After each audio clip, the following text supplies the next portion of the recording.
To the Full 10 Yards College Football Podcast. We're live. You can see us this time instead of just hearing us. You can see a couple of people on the screen. I'm joined by Andy, who's going to help co-host this event for us. But we're going to have a Full 10 Yards family mock draft. We've got 8 GMs for you, full first round with trades. It's going to get spicy, ladies and gentlemen. We are really happy to be here.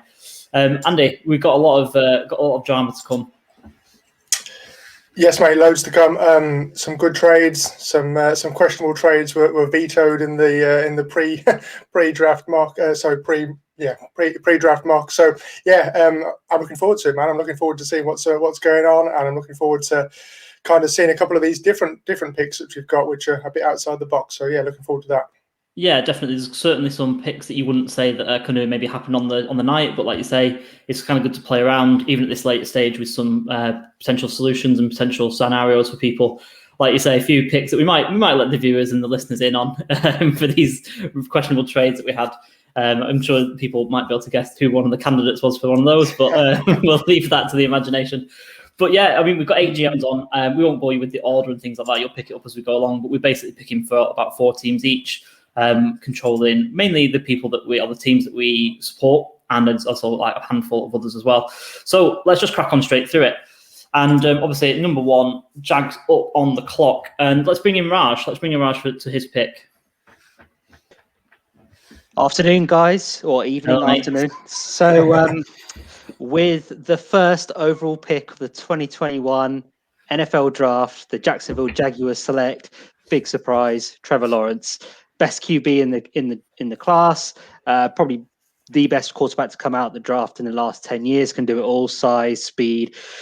Jags were tanking last year pretty much with the Jets, and they managed to tank better than the Jets. So it's a nailed-on certainty that Lawrence is going to be a Jaguar, and there is nothing that's going to change that up until draft day. So first overall, Trevor Lawrence. Not a great deal to say on this one, is there? In terms of like questioning and things like that, it's a done deal, isn't it? He might as well be mocked up in the Jags uniform on our screen now instead of the Clemson uniform. It's the biggest shock ever that he's number 1 pick. But it's going to be exciting with Lawrence going straight into a new head coaching position with a Meyer there, and they've got some decent weapons with regards to DJ Chark, Dede Westbrook, and James Robinson, 1,000-yard rusher as well. So he's not going into a bad situation, and looking forward to see what he can do at Jacksonville. Any sort of do you think the Jacksonville Jaguars will be kind of on an upward trajectory? Do you think he'll make a massive difference in the early stage of his career? Thing is, in that division, Texans suck. Sorry, Texans fans. Straight in there, lost all the Texans. Yeah, but I just got to say how it is. Unfortunately, the Colts, Carson Wentz, we don't know how he's going to be in Indianapolis. The Titans, they're a solid playoff team. So the Jags have got a chance to be the second best team in that division with Trevor Lawrence. So, I think he's got a really good chance to emulate something like what Justin Herbert did last year, to be honest. I don't know if he'll be that good. Oh, don't dismiss Trevor Lawrence. That's what I'm going to say. No, absolutely not. This is recorded, so we'll revisit it next year, and then we can rediscuss it. Everything stays on the internet, doesn't it? But awesome, Raj. Like you say, not too much to say about that one. Maybe a few jokes knocking around just to keep you on the screen for a few seconds rather than just dismiss you straight away and move on. But obviously, we'll have you back for your second team. Not too long away, actually, either. Good. See you guys later. Awesome. So, Jets. Again, it feels like it's a little bit nailed on already, doesn't it? But we'll let you announce the pick anyway. Yeah, it does feel a bit nailed on, doesn't it? Even though maybe it shouldn't do. Zach Wilson, so the quarterback out of BYU. We kind of picked him up on the college podcast across the year. Really impressive season. Bit of a one-season wonder, which is why I'm slightly nervous about what he's going to do in the big leagues. But he's got it all. He's got the big arm. He's mobile outside the pocket. He extends plays well. Very accurate quarterback and throws with anticipation as well. So I'm quite confident that this is the Jets pick. In the kind of draft guide, obviously I've got Justin Fields above him ranked. So it's a difficult one because I think Wilson is a good fit for the New York media. I think he's got that kind of Stardust sort of going on. That's not that Fields doesn't. I just can see that that's probably a safe pick, and that's the way it looks like it's going from all the rumours and stuff that are out there. Yeah, absolutely. I mean, the Jets GM pretty much just told everyone, didn't he, the other day? He's not like hiding too much.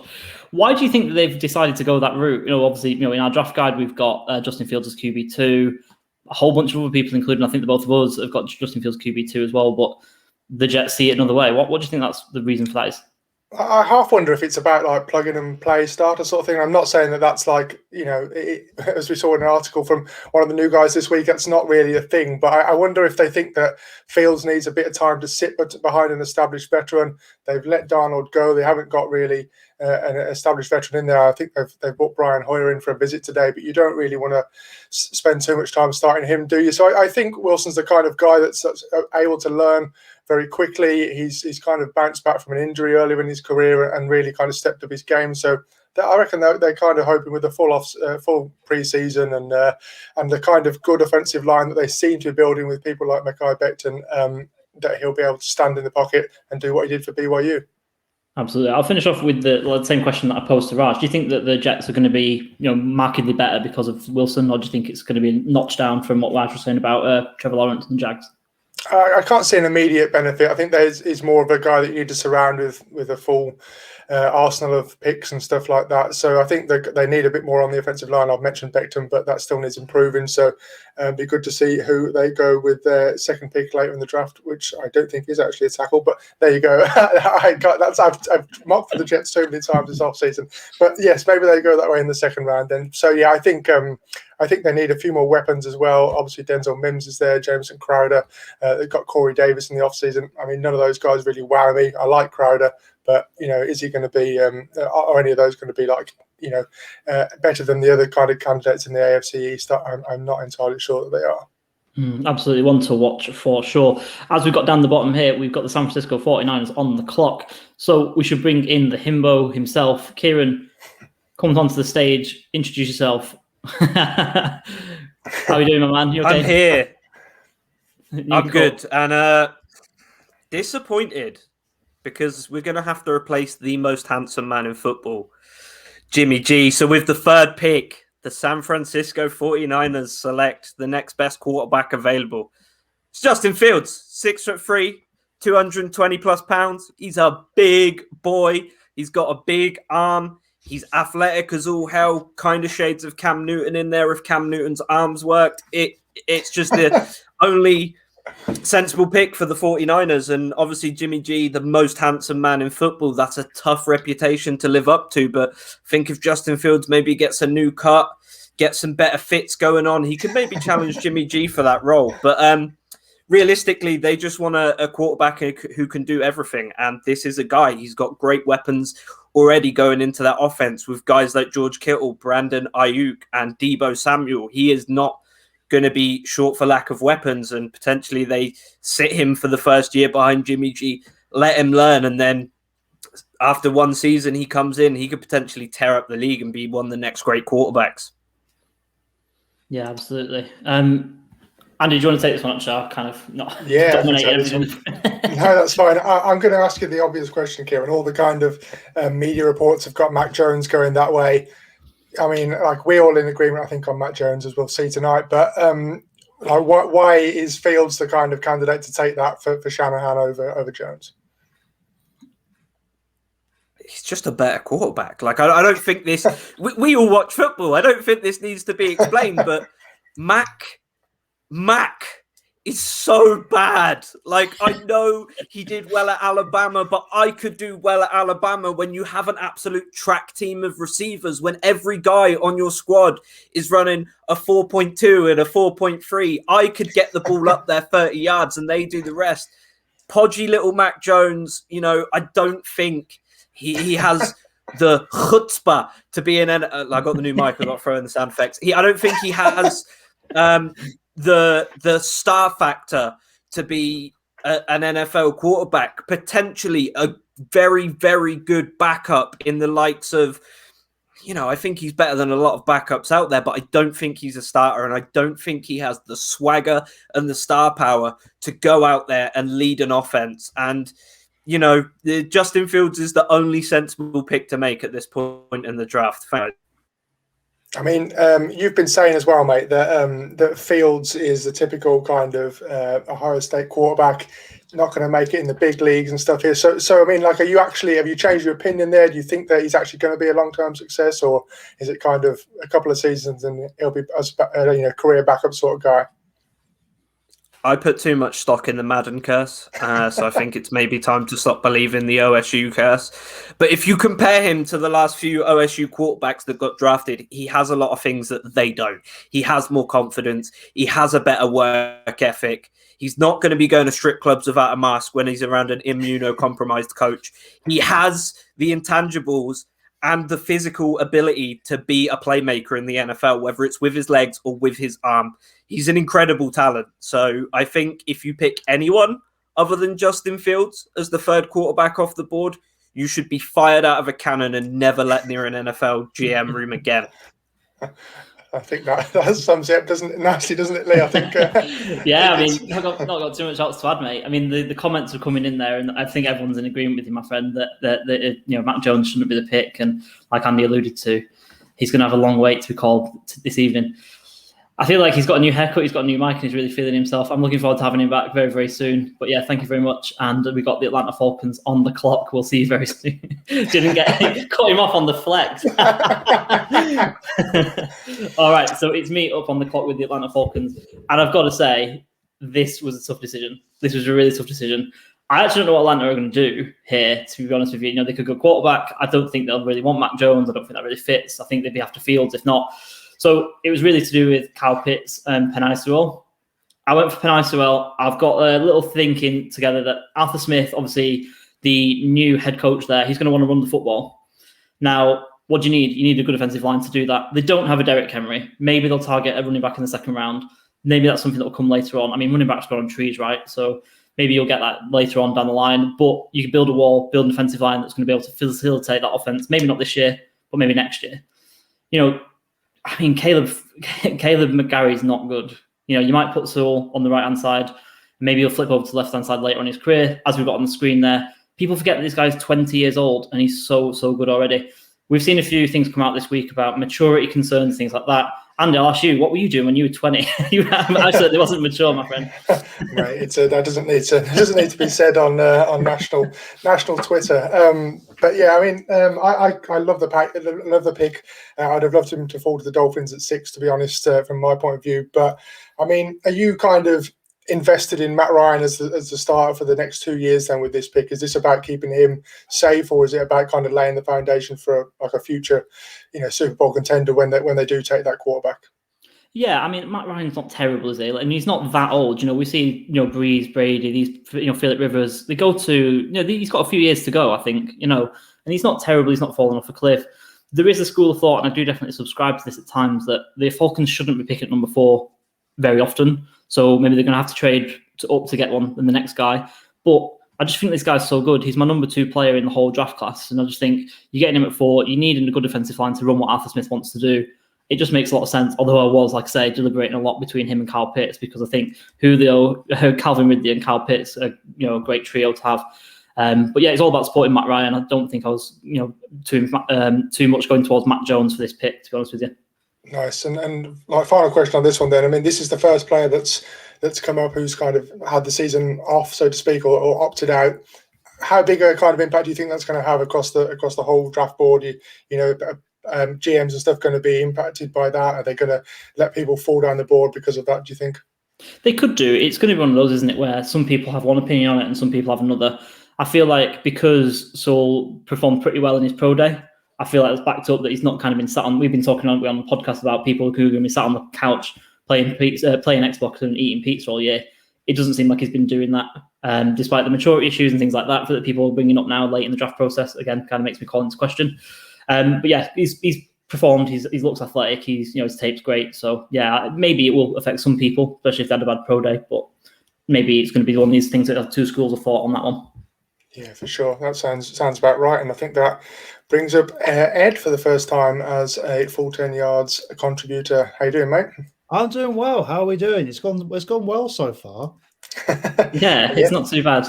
Not too bad. You've completely made my decision for me, Lee, and I just want to thank you because I can do nothing controversial now you've taken Penei Sewell, because there is this big divide in Cincinnati Bengals Twitter between Penei Sewell and Jamar Chase, and you have made my pick so fabulously easy. Thank you very much from the bottom of my heart. You're more than welcome. You're more than welcome. So tell us about it. I mean, tell us how he's going to fit in and make the Bengals much better. Well, I think the thing that we saw last year with Joe Burrow is that he was so good in his rookie season, especially on intermediate routes. He was really good. But the one thing that the Bengals offense really lacked was that explosive deep ball threat. And whilst we've got good receivers there, we've got T. Higgins, a 33rd overall pick from last year. Got Tyler Boyd, Auden Tate. AJ Green and John Ross were supposed to be those guys who go down the field and get it, and they just weren't. John Ross never has been. AJ Green has kind of passed it now, sadly.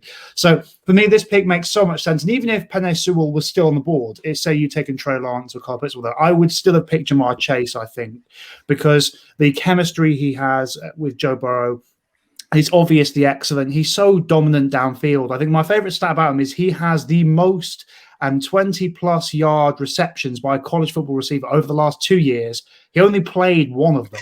The guy is dominant. He was ripping up the SEC. And what I think makes him so special is the fact that he was embarrassing AJ Terrell, Trevon Diggs. These guys are genuine NFL starting cornerbacks, and he ripped them to shreds. It's a bit concerning that we haven't seen him this year, but I think given his combine performance and everything we saw in 2019, the guy's special.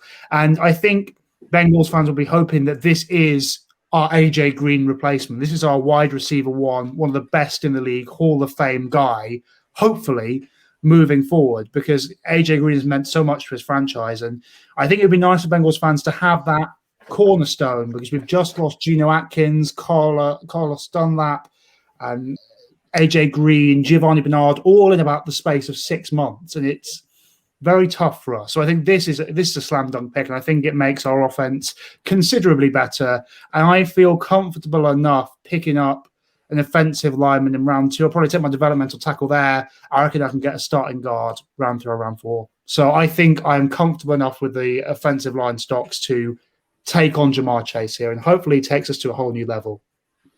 Awesome, man. Yeah, I made your choice easy, but you've just upset about half of Bengals Twitter, as you mentioned. I think it's easy enough now. Now I can just make the pick easily that I favour it. But no, I think it makes sense. And I wouldn't be displeased. And I think this is the silly thing, really, is we're debating this. I am not going to be displeased if Penei Sewell's the pick come April 20. I would not be displeased whatsoever. I'm about 60-40 with it, really. But I just think that personal connection with Joe Burrow and the fact that he could be that final thing that makes this offense really go and be one of the top 10 in the league, I think that's what sways it for me. But yeah, I'm happy with this slam dunk pick. Yeah, absolutely. Yeah, completely. Ed, I just want to keep you on just for a moment. Obviously, it's your Full 10 Yards debut. Talk to us about the piece that you put out about not calling people pro ready. Yeah, so for my first piece, I really wanted to drill down on one of the things I hate most about a draft, the draft discourse. And I know we all love being kind of Twitter scouts. We all do. And we love thinking this guy's going to be the best guy in the league. He can walk on day one. Everyone loves that, don't they? They love a day one starter. In my piece, I can't talk about why it's kind of stupid, because firstly, no one is a guaranteed day one starter. I mean, look at Andrew Thomas, for example, the most pro-ready of all of these 4 tackles taken by the Giants. He's definitely the least pro-ready in the end, as we saw. Maybe that situation. And I thought he was the 4th most talented one. Jeff Okudah obviously went to an awful scheme, but he clearly wasn't pro-ready. I just think the discourse around it is very silly. Firstly, because you don't get many genuinely great first round, for year one starters in the NFL. It's just not how it works. And secondly, I don't really care about how good a player is going to be in year one, unless I'm like a really complete team. Like if I'm the Bucs, I'm thinking, okay, well, we need to replace Antonio Brown. I'm going to go get a stud receiver right here. He's going to make an impact year one. Fine. But any other situation, I'm thinking year 2, year 3, what is this guy's ceiling? It's a thing with quarterbacks. It's why just taking Justin Fields or Trey Lance over Mac Jones is just such an obvious one for me. Because I just think it's really important that we look at the high-end guys, because no one's guaranteed to work, maybe apart from Kyle Pitts in this draft. No one is. So take the guy with the highest ceiling. and just accept that maybe there'll be a couple of speed bumps, because the risk reward is obviously higher, but you get much higher reward, and there is no guarantee, whoever you pick, that they will have a great rookie season. So yeah, that's one thing I dislike, and that's something that's going to come up a lot with offensive linemen in round 2, and we're going to have a lot of fun with that when someone's favourite pro-ready round 2 lineman gets absolutely slaughtered at some point in 2021. So we can revisit this. It's going to be loads of fun. Absolutely, mate. Absolutely. Yeah, so if you like the sound of that, go over to full10yards.com, go into the college section, look out for Ed's work. It was a great article, really impressive article. And yeah, I'll surely get some conversation going. But Ed, yeah, great to have you. And we'll surely have you back very, very soon for your next pick. Sounds. So we've got Andy. Andy, you're on the clock with the Dolphins. You won the war between you and Raj this time. And yeah, number 6. Take it away. Got to be in there quick to get before Raj in these times. Yeah, I'm going to go for a guy that's probably going to annoy a few people. And after the kind of recent debate on Dolphins Twitter, it's either Chase or Pitts. Not going to go for either of those guys. I'm going to stick with Devonta Smith, who was the early favourite of Dolphins Twitter just around the turn of the year. Obviously, come off a Heisman trophy winning season. Doesn't mean anything at the next level, but what I do think matters for the Dolphins and for Brian Flores is that connection that he's going to have with Tua. A lot of weird discourse around Tua not being the guy in Miami despite finishing 6-3 last season. Best way to put that to bed is to give him receivers which he's happy, familiar with, and he's going to throw the ball to. They're going to get wide open. Great route runner in Smith. We've obviously brought in Will Fuller as well to stretch the field, and you've got Devontae Parker as the possession guy. So yeah, I think Smith's the guy here. I think that it just makes perfect sense. We traded back up from 12. If we really wanted to take Pitts or even Chase, we could have sat at 3, got our guy. I think the Dolphins want to get either Waddle or Smith, and they're confident that one of those guys are going to be sat there at 6. That's the reason they've gone back up to that pick. It's quite deliberately above the Lions, who could also be in the kind of give Jared Goff a receiver sort of territory. So yeah, perfect fit for me, perfect fit with Tua, and let's roll, I think. Yeah, absolutely. I mean, we often hear analysts say, with your wide receivers, you want to build like a basketball team, right? So you've got like a nice mixture, haven't you? You've got some deep field guys, you've got route runner, you've got a possession guy, you've got Preston Williams, who's like your center and things like that, if we're talking basketball terms. And it's got Tua connection as well, isn't it? And it doesn't go away, does it? After 1 year, you know, he's going to come in more pro ready than he was if he came out last year, or if he was able to come out last year. And you know, you should be able to reap the benefits. That's it, and I think teams will be like a little bit scared off by the Ruggs pick from the Raiders last year. I think teams might not rush to take Waddle above Smith based on the kind of Judy and Ruggs sort of not really performing in their rookie season. You know, that's the kind of fan perception at least. So I like Smith. I think he's just ready to slot in, probably start in the slot for us with Fuller and Parker either side of him.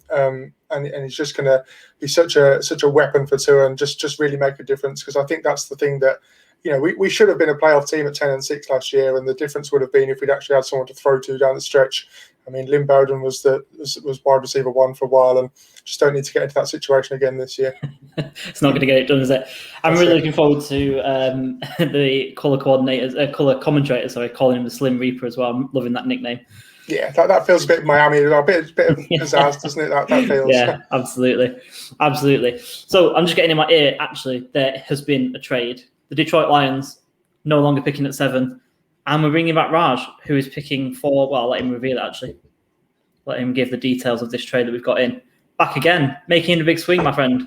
I know. So the Bears have rung the Lions and offered the 1st and the 2nd this year, and the 1st and the 2nd next year. So a big draft haul for the 4th best quarterback in this draft, Trey Lance. Now, Andy Dalton, he's been in this league long enough to know he is not the answer. He will take you to 8-8, or is this season 8-9. Pace and Nagy are on their final year. It's go hard or go home mentality. So they've got to do all they can to get their quarterback. Trey Lance is the guy. I wrote an article last week with regards to there are concerns with the fact of how many reps he's had as a college quarterback, and obviously that doesn't translate well into the NFL. But if you're the Bears, you have to go for it now. You've retained Allen Robinson. You still have Darnell Mooney, Anthony Miller. You've still got a decent running back in David Montgomery. And as we know, Andy Dalton, it won't be the answer, even though they have publicly stated that he is QB1. Basically, Nagy and Pace are asking for their P45s or whatever they call it in America next year. So that's the reason Trey Lance is quarterback for the future at Chicago. And we have to see as well, is Nagy can he have one final opportunity to have that mobile quarterback? Obviously, Trubisky wasn't the answer, and Nagy coming from the KC coaching tree. Let's see if he is that offensive wizard, because he did win Coach of the Year a few years ago, remember? So he isn't a dud, so to speak. So let's give him one more final chance. Yeah, definitely. I love the pick. I love Lance in this sort of range. I don't think he's going to drop too far. He's got all the kind of all the raw talent, hasn't he, to go far. For you then, Raj, I mean, you're talking about coming up to kind of one last chance for the Bears coaching staff and stuff. How long before Lance would see the field in Chicago? It doesn't feel like he's kind of ready to go yet. But if they're really kind of, they need to see something to save jobs and stuff, do you think he gets rushed into the starting role? I think there's no other option. As I've said, Dalton is not the answer. They're in a division with the Packers, and they're obviously going to be the favoured team again this year. So it's very much a case of go hard, go home, and you've got to put him in and see what he's like, and basically Pace and Nagy are mortgaging their future on Trey Lance. And just to say as well that the aggression of the trade was because you look at teams like the Broncos, the Patriots, the Washington football team, they're all picking ahead of the Bears. So it had to be a nice chunky offer for the Lions to accept. If you look at the trade that happened between the 49ers and the Dolphins, where there was 3 first rounders and a third, it's a very similar trade in terms of capital and assets for the Lions. So it's very much a case of Lance has to be the day one starter. There might be some rookie mistakes and rookie traits that might come in, but he has the arm.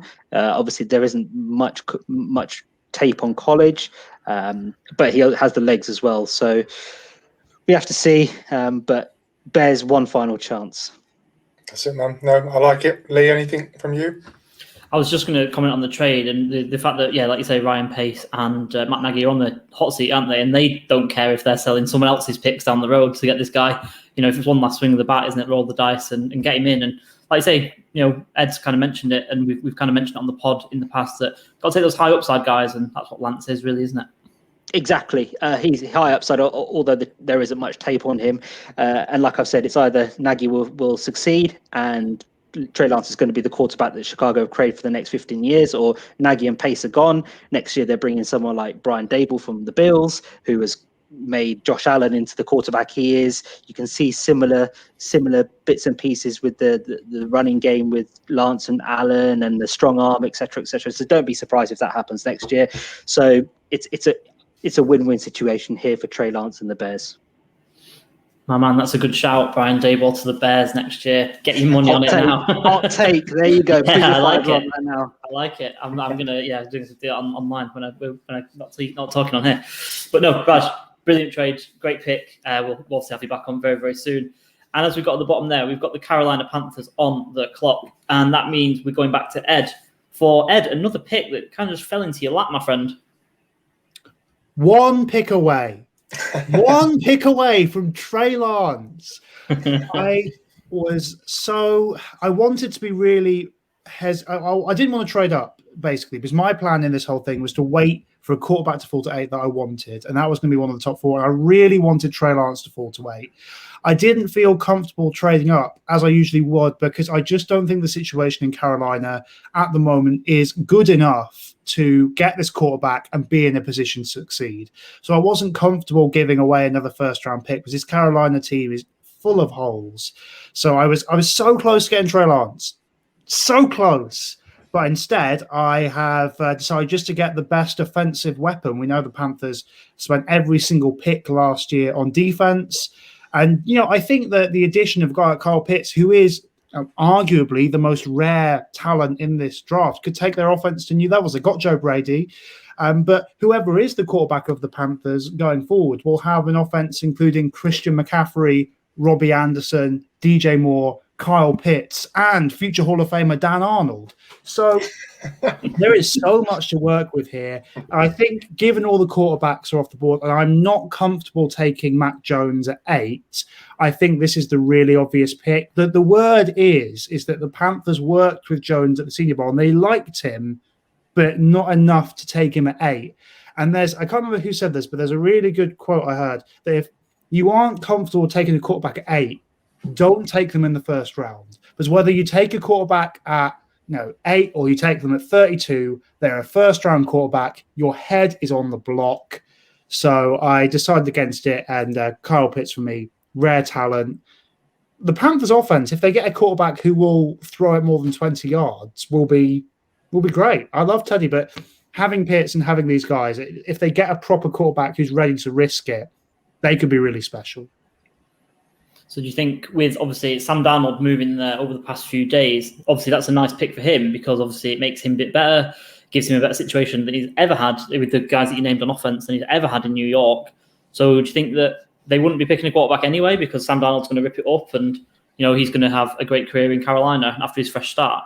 Yeah, this is the thing. You mentioned it, but if Trey Lance had fallen to me at 8 and Sam Darnold was already on the team, I would have very much considered taking Trey Lance anyway. I might have leaned towards, but I think that this is a good situation for Darnold. I think that offense is obviously really strong now. Puts him in a great, situation with Joe Brady as well. I think the addition of Pitts was very important for Darnold because we know for all of his wonderful qualities he has shown during his 3 years in New York, the man is not particularly accurate. And Kyle Pitts, thankfully, you don't need to be accurate with Kyle Pitts. You can throw it within 20 yards of the guy and he'll pick it out of space. So I think it gives him a really nice safety blanket. And they need to invest in the offensive line next because they've got all these weapons. They've got Christian McCaffrey in the backfield. They've got all this stuff. Now, once they've sorted that and he has weapons thrown to, they just need to invest in the offensive line because they have made some incredibly questionable moves, bringing in, I think, Pat Elfine, and I can't remember the other guard they brought in. But basically, I think via PFF's rankings, the 2 worst guards they could have possibly taken in free agency, they picked up on day one. So they need to invest in that next. But yeah, I also think with Kyle Pitts is that wherever you're taking him, whatever situation you're in, I don't care if you've got the best offense in the league, he's going to improve you. He's going to be great. He's so rare, and I just think this makes so much sense, and so much sense for the Panthers here. And they could be fun next year. I don't know if they're going to be particularly great, but they could be fun. And to be honest, that's all we want, isn't it? That's all we want. We just want fun. I don't care about Super Bowl. I'm a Bengals fan. I don't care about that. I just want fun. And Sam Darnold throwing it around incredibly inaccurately with all the weapons he has will be fun. So that's a tick off the box for the Panthers. There we go. Ed, great to speak to you again. Great pick again. Great analysis again. You really entertained us there. As we got down the bottom there, we've got the Broncos on the clock. So we're going to bring in Josh, who's been waiting a long, long time. Josh, we'll welcome you in. Thank you very much. So a little trade a little earlier on, but better late than never. I'm glad to be on the board. Yeah, tell us who the pick is then, mate. Yep, so at 9, Broncos select Micah Parsons, linebacker from Penn State. This was actually a pretty easy one, so just a matter of best player available on the board. The questions about quarterback, all quarterbacks are gone at this point that you would take in round 1. Wide receivers would be next, but with Sutton and Judy, you don't really need to do that in Denver. So you go to the defense and you go to the best one on the board, which quite clearly, I think, from all the analysis that's out there, is Parsons. Do you think that Parsons' kind of character issues that we've seen, that kind of hazing stuff on campus or anything, is that going to play into the Broncos' mind at all with this pick? Is that, even there, or is it just kind of all smoke? I think that especially around draft time, you see 1 or 2 stories going into almost every draft season. And I think that as GMs, you see it sort of come and go. They'd have done their own interviews with the guy. They'd have probably have touched base with him after it's all come out as well. So it depends as to how the conversations come out on that. But we see guys with character issues in college and before, and go number 1 overall, let alone let alone further down the line. So it will be an issue, yeah, but one of which will probably be ironed out in the phone call. Nice. Yeah, no, fair enough. I can get on board with that. And in terms of Parsons the player, then obviously absolute beast. And until those kind of character things were coming out, it seemed like almost like a top 5 lock sort of thing. How much of a game changer can a linebacker be for a team this early in the draft? And do you think he's kind of like long term, 10-year sort of option there, gonna stick around and be the guy for a while in Denver? Well, one thing which Denver has always had, to its credit, is a strong defense. It's had its issues on offense, but it tries to stick behind a pretty solid defense, and they've got that again now. They've silently built that while their offense has been somewhat in need of a quarterback. But that being said, they've got that now, that foundation, and Parsons can not only be a piece of it, but he can be a dynamic piece as well. He can play inside, outside, against the division as well. If you look at the tight ends that are in the division, Parsons will have them on toast, of which, you need in a division of which includes the Chiefs, the Chargers. It's such a huge position of which they'll now have filled with this pick that it definitely falls into no-brainer category. Nice. Yeah. Final question from me, Lee, and I'll flip it your way. Mac Jones is sat there. I think this is the last time until we get down to New England, maybe at 15, that this is the kind of area that you could go. I mean, are you not tempted at all, and you confident that Drew Lock is the guy going forward then, if that's the case? I mean, there's always a temptation to take the next available QB when there's a QB situation. But Denver's been here before. and before. I'm a Browns fan. Been there. Sometimes it's just not right taking the quarterback that falls in your lap. And I think that is going to be the case. Maybe it's a case of looking at the losers coming out the QB carousel and seeing if they should come in for a go. Teddy Bridgewater is going to be now sat there looking for a situation. Maybe him coming in for a year could help the Broncos out. So yeah, it seems like too much of a gamble, especially for Elway as well. I think Elway's in the last year of his contract, of which if he goes for another quarterback in the first round, as you were saying earlier on in the program, taking a quarterback in the first round, that is your reputation as a GM there. So maybe he just looks to shore up the defense, say, defense is sorted. We just need a QB to take it the way now. Forget the fact that I was your most famous QB ever. Blah, blah, blah. Just get that sorted next year, and you've got a team that can go into the postseason in one of the tougher divisions in the NFL. Absolutely. Nice. Josh, I just want to keep you on just for a second, because obviously you're another new face, as we had Ed on in the same capacity. You had your handle down there, Believe Brit, and obviously you've mentioned before that you're a Browns fan. Tell us a little bit about Believe Brit, and also tell us a little bit about what you're going to be doing for us here at the Full 10 Yards as well. Yeah, so Believe Brit's just a little fan account which I've got going at the moment. Not podding or anything like that as of yet, but I'm definitely looking to get in touch with other UK Browns fans. We're everywhere. Massive fan community. They probably kept me going during the 0-16, 1-15. So it's my way of keeping in touch with UK fans from not just on the island either. There's so many that are littered as expats as well, which is great. In terms of what I'm doing here at Full 10 Yards, so quite a lot of what you'll see of me is on the back end. There is an eyes peeled sort of moment for things coming up in the future, of which I'll be able to reveal more once it's all revealed. But no, quite a bit of that. A few deep dive articles as well, and you'll see me floating about in like the betting and the power ranking stuff as well. I'm going to be bringing power rankings to the Full 10 Yards as well. Awesome stuff. Yeah, exciting times. You're essentially going to be making us look good. And it's a little bit of a teaser, but yeah, absolutely eyes peeled for that. We're unsure if Tim's let us say that yet. Sorry if I let the cat out of the bag. I mean, I'm sure he's coming on just in the moment because obviously we've got the Dallas Cowboys on the clock. But Josh, thank you very much. We'll see you very, very soon. And we'll bring on the boss. And if he wants to tell me off for letting that out of the bag, maybe he can. But the boss, you're on the clock. I would do, but I couldn't. I wasn't listening. I'm doing too many other things. So I did hear the comment about making us look good, and I thought that was a stab to the heart. But never mind. Yes, for everyone who's watching, Tim is doing the graphics because I can't multitask. So there's my war room. There's my war room. There we go. So you're giving away the pick behind you there. Take us through it.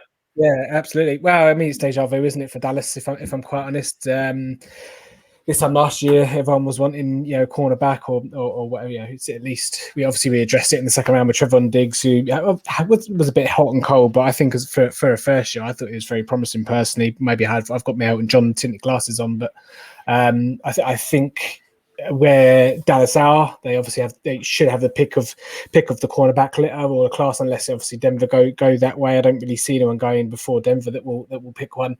So I just love JC Horn. I mean, his surname is what he gives me when I watch his tape. God. Well, come on, you can't have me on and not have a pun. Yeah, that's very true. I just think Caleb Farley, obviously he'll go probably a bit further on in the first round. He's got obviously a back niggling injury. Patrick Surtain's obviously everyone's favourite to go first. Obviously, I wouldn't mind him. I just like the way that JC Horn plays. He just looks like a bit of a twat. And G's got he just gives me Jalen Ramsey vibes, and I'm not going to call him a Jalen Ramsey, but I just like the way he goes about himself. He's he looks like a corner, plays like a corner, and to say if we can address corner, we're not going to get too many instances in the next couple of years where we have the chance to pick the best one in the class. Albeit if they're really good, like Jeff Okudah was supposed to be last year. Obviously, we're not picking at 3 or 4 overall or whatever it was. But JC Horn feels a massive need. I'd be very surprised if we go too much on offense this year in the draft because it is just that defense. And I think JC Horn will fit Dan Quinn's obviously new defensive coordinator Dan Quinn. I think it'll fit his system a little bit. I just think he'll slot in. Hopefully we'll be calling his name. But then again, I did all these mocks last year and I picked Xavier McKinney. He didn't go to the second round. So what do I know? I mean, to be fair, mate, I completely agree. He's my cornerback one. I absolutely love him as well. And I won't go as far to say he gave me the home, but I couldn't wait to watch more tape because he's an absolutely, it's a dynamite watch, really. And like you say, he's definitely feeling a need. And, with him and Trevon Diggs, you've got a nice cornerback duo there to go practice against all these great wide receivers that you've got as well. So I was looking up. If you get that's the thing as well. The thing is that I'd say with Diggs, I know he had up and down, but like I say, he obviously practices his shadows. His brother Stephon, you can't do it against many better route runners in the NFL. So he'll just continue to keep on leaps and bounds. And I saw enough flashes there for me to be pretty confident that he'll be there for a good number of years. Just hopefully, obviously, we can partner someone with him. And JC Horn I've gone for, but again, not too fussed if it's Surtain, but please not Farley. Don't want the back injury lingering around. Although we do like players with injuries or stuff on the what do you call it? What do police record list? Generally, have to tick one of those boxes to be on the Dallas Cowboys. Just briefly before we let you go, have you seen these rumors that the Dallas Cowboys are looking to trade up to number 4? And if so, what do you think about it? It's the first I've heard of it, and it's a load of bollocks. Short and sweet, mate. I assume that'd be for Saul, right? Or Pitts, apparently. Excuse me. Hashtag always Jarwin, Andy. I will not have any blowing blasphemy on this podcast. We'll see. We'll see how long that lasts. Great to have you. Obviously, picking for your own Cowboys, but we'll get you back on very, very soon for your next pick. We do have the Vikings on the clock, and despite some technical difficulties, I believe we do have Liam. He's here to speak to us. Oh, we're getting the ring of death. Who's coming on? Yes, there we go. Caught him mid-drink. How are we doing, mate? You okay? Hey. Yeah, good, thanks, good. Welcome to the Minnesota draft room. Yeah, and obviously we've kept you waiting it's kept you waiting quite a long time, haven't we? And you've got a trade for us. You've traded up. If we traded up, it's time for Minnesota. Yeah, we can see on the screen, traded with the New York Giants, and sent a few picks to New York and number 11. So who are you taking then, my friend? Who are you getting for us at the Vikings? We're trading up for Rashawn Slater, tackle from Northwestern. Really in need of that position at Minnesota. There's a trend at the moment in the NFL of there's a few teams that have released starting tackles. I think that they know the depth that this class holds, and the Vikings released starting left tackle Riley Reef. So I think that this is a spot that they're going to target as soon as possible. They need a starter as soon as they can, and I think Rashawn Slater is the one that is going to feel just so technically good at footwork and movement. Everything's great. He's going to fit on that Minnesota line really quickly. Started from day one. It's going to be such a free-moving, athletic line with Garrett Bradbury and Ezra Cleveland's there as well. Really, really good. I think geographically it works as well as a Big Ten guy who, as you can see, dressed in purple. So he's an NFC North O lineman for sure. I think, it's time to trade up. We had to beat a few teams that I was worried about. These Chargers being one of them. So time to trade up and then get a day one starter. Nice. I mean, I definitely like it, and you've been big on him all year, haven't you? As we've talked on the pod. But I mean, just kind of for listeners and stuff, what do you think the difference is between Slater and Sewell? Do you think do you think Slater could go as like the first tackle in the draft, or is there a bit of a gap between him and Sewell? I still like Sewell as OT1, and again, team fit wise, kind of felt good. So I think there's a few teams that Sewell fits early, so I think that Sewell will be the first one, and overall play upside with Sewell is massive, isn't it? And I wouldn't begrudge Paul saying that Slater is ready to play, because I believe he is. I think that he's a close second overall to Sewell still. Nice. Lee, anything else from you on that pick? No, I mean, like I say, thanks very much for jumping ahead of the Chargers, because it would have been a player that I would have been targeting as well. I mean, I'm fairly happy with my pick that we'll get to in a couple of picks' time. But yeah, I think it's a nice little group at the top, isn't it? And like you say, you've been big on him all year. We had him in the very first mock draft that we did right at the end of the first round, didn't we? Where you picked him for the Steelers, if I remember right. So yeah, as you say, a guy that you've he's been a first rounder for a time, and he rides so high. Absolutely. Liam, we'll welcome you back hopefully when you've got a little bit of better sound. But yeah, we'll welcome you back later on, and we'll move back to Tim. Actually, Tim, with a couple of quickfire picks. Picking for your rivals. You're going to sabotage them? I don't need to do that. Harry Roseman does it for him anyway. Hey. Tell us about the pick then. Tell us about what you're doing with the Philadelphia Eagles. I can't even remember. No, I'm joking. I've gone Patrick Surtain. I mean, with the Eagles, they could go a load of different ways. I know they've signed a couple of veterans that are coming back, mainly off offensive line. But again, Surtain, I think with the cornerback class not being the greatest, it gives them just a chance of someone that looks pretty. It looks like he'll fit in well. Again, I'm not going to say he's pro ready, because that would annoy Ed, and I don't want to annoy Ed because he's new. But I say for them to trade back, was it from 6 to 12? Says to me that they obviously they don't want a quarterback, and then again that says to me that there's at 12 they get a couple of options, but they're in a rebuild, aren't they? So again, it's just about getting young pieces that might necessarily hit the ground running day one or year one, because likelihood is they'll maybe pick top 10 again next season. So I just think but best player available for them. Wouldn't even be surprised if they move back down again in a couple of spots, maybe to as they take tackles, then maybe start. My dog started barking. Excellent. Loves the pick. Yeah, loves the pick. Absolutely, but he's barking. So like I say, it could go loads of different ways. But I've gone for Surtain corner.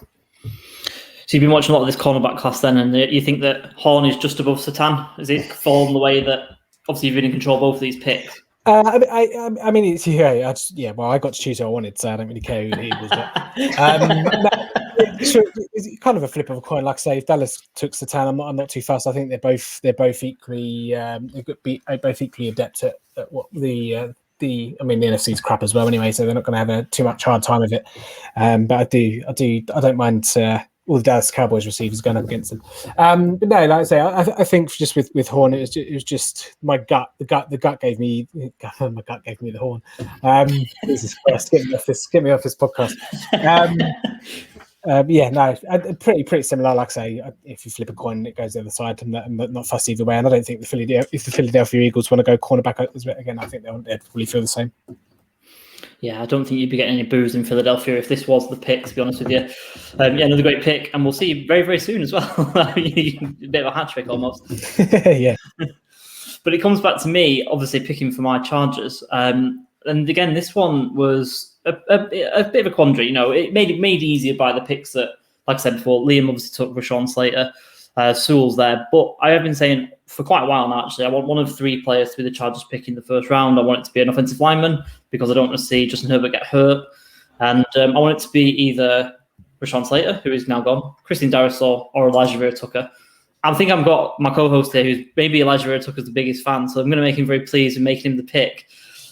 I feel like with this one, we're going to kick him out to left tackle. We're going to see how he goes. We've got Matt Filer, we've got Abushi, who we've got in from the Lions, and obviously we've got Corey Linsley. This is going to create a new offensive line for Justin Herbert. And do you know what? He had some good tape, and you'll obviously attest to this in a moment, that he had some good tape outside for USC in the autumn. If he doesn't work out there, do you know what? We've got an elite guard, and we're not paying Abushi too much, and he could probably swing inside there. And we've got another pick. There's going to be left tackle later on down the line. But, I mean, we're both on board with this one, aren't we? We think he can play left tackle. We're big fans. Yeah, I mean, he's going to clear room in the run game. He's going to give you time to throw the ball. Everything that you need, really, for a young quarterback, just protecting the blind side. So, yeah, I love the pick. And I think it also gives a bit of like a boost to Austin Eckler as well. Create some big holes in that A-gap to hit really hard. So, mate, I love it. I think a lot of people are kind of still not sold on him as a tackle. But the tape that's out there, I mean, he took on some of the better kind of edge rushers, all season in the 6 games that they played all season. But they took them on well. He was very solid. He just kind of sets his stance really well, and he just moves guys as well. So yeah, I'm a big fan. He's very agile, very aware of his surroundings as well. I've had him up there all year since the first kind of draft that we did, and any later than this, it's just a bargain for me. And I annoyed some Dolphins fans at the weekend by taking him at 18 when he fell to me in a kind of a mock draft, and they were all kind of telling me that Najee Harris was the guy. But if he's there at 18, then snap my hand off. Thank you very much. Yeah, absolutely. And I'm not really buying into the fact that with the short arms thing and things like that, I think you've got plenty of examples of great tackles that have had shorter arms than the so-called threshold. So yeah, I'm happy to take him, a local product as well, obviously going to USC, so keeping him in Los Angeles. So yeah, I'm really happy with that one. I'd be absolutely ecstatic with that one on draft night if that happens in 3 weeks' time. And we'll welcome back Mr.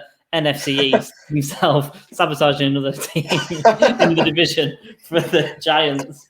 Yeah, I mean, in hindsight says I shouldn't be on the podcast. I'm on the podcast way too much at the moment, but what can you do? People pay for sex sales, don't it? But there we go. I'll just get straight to the pick. Again, it's another NFC East team.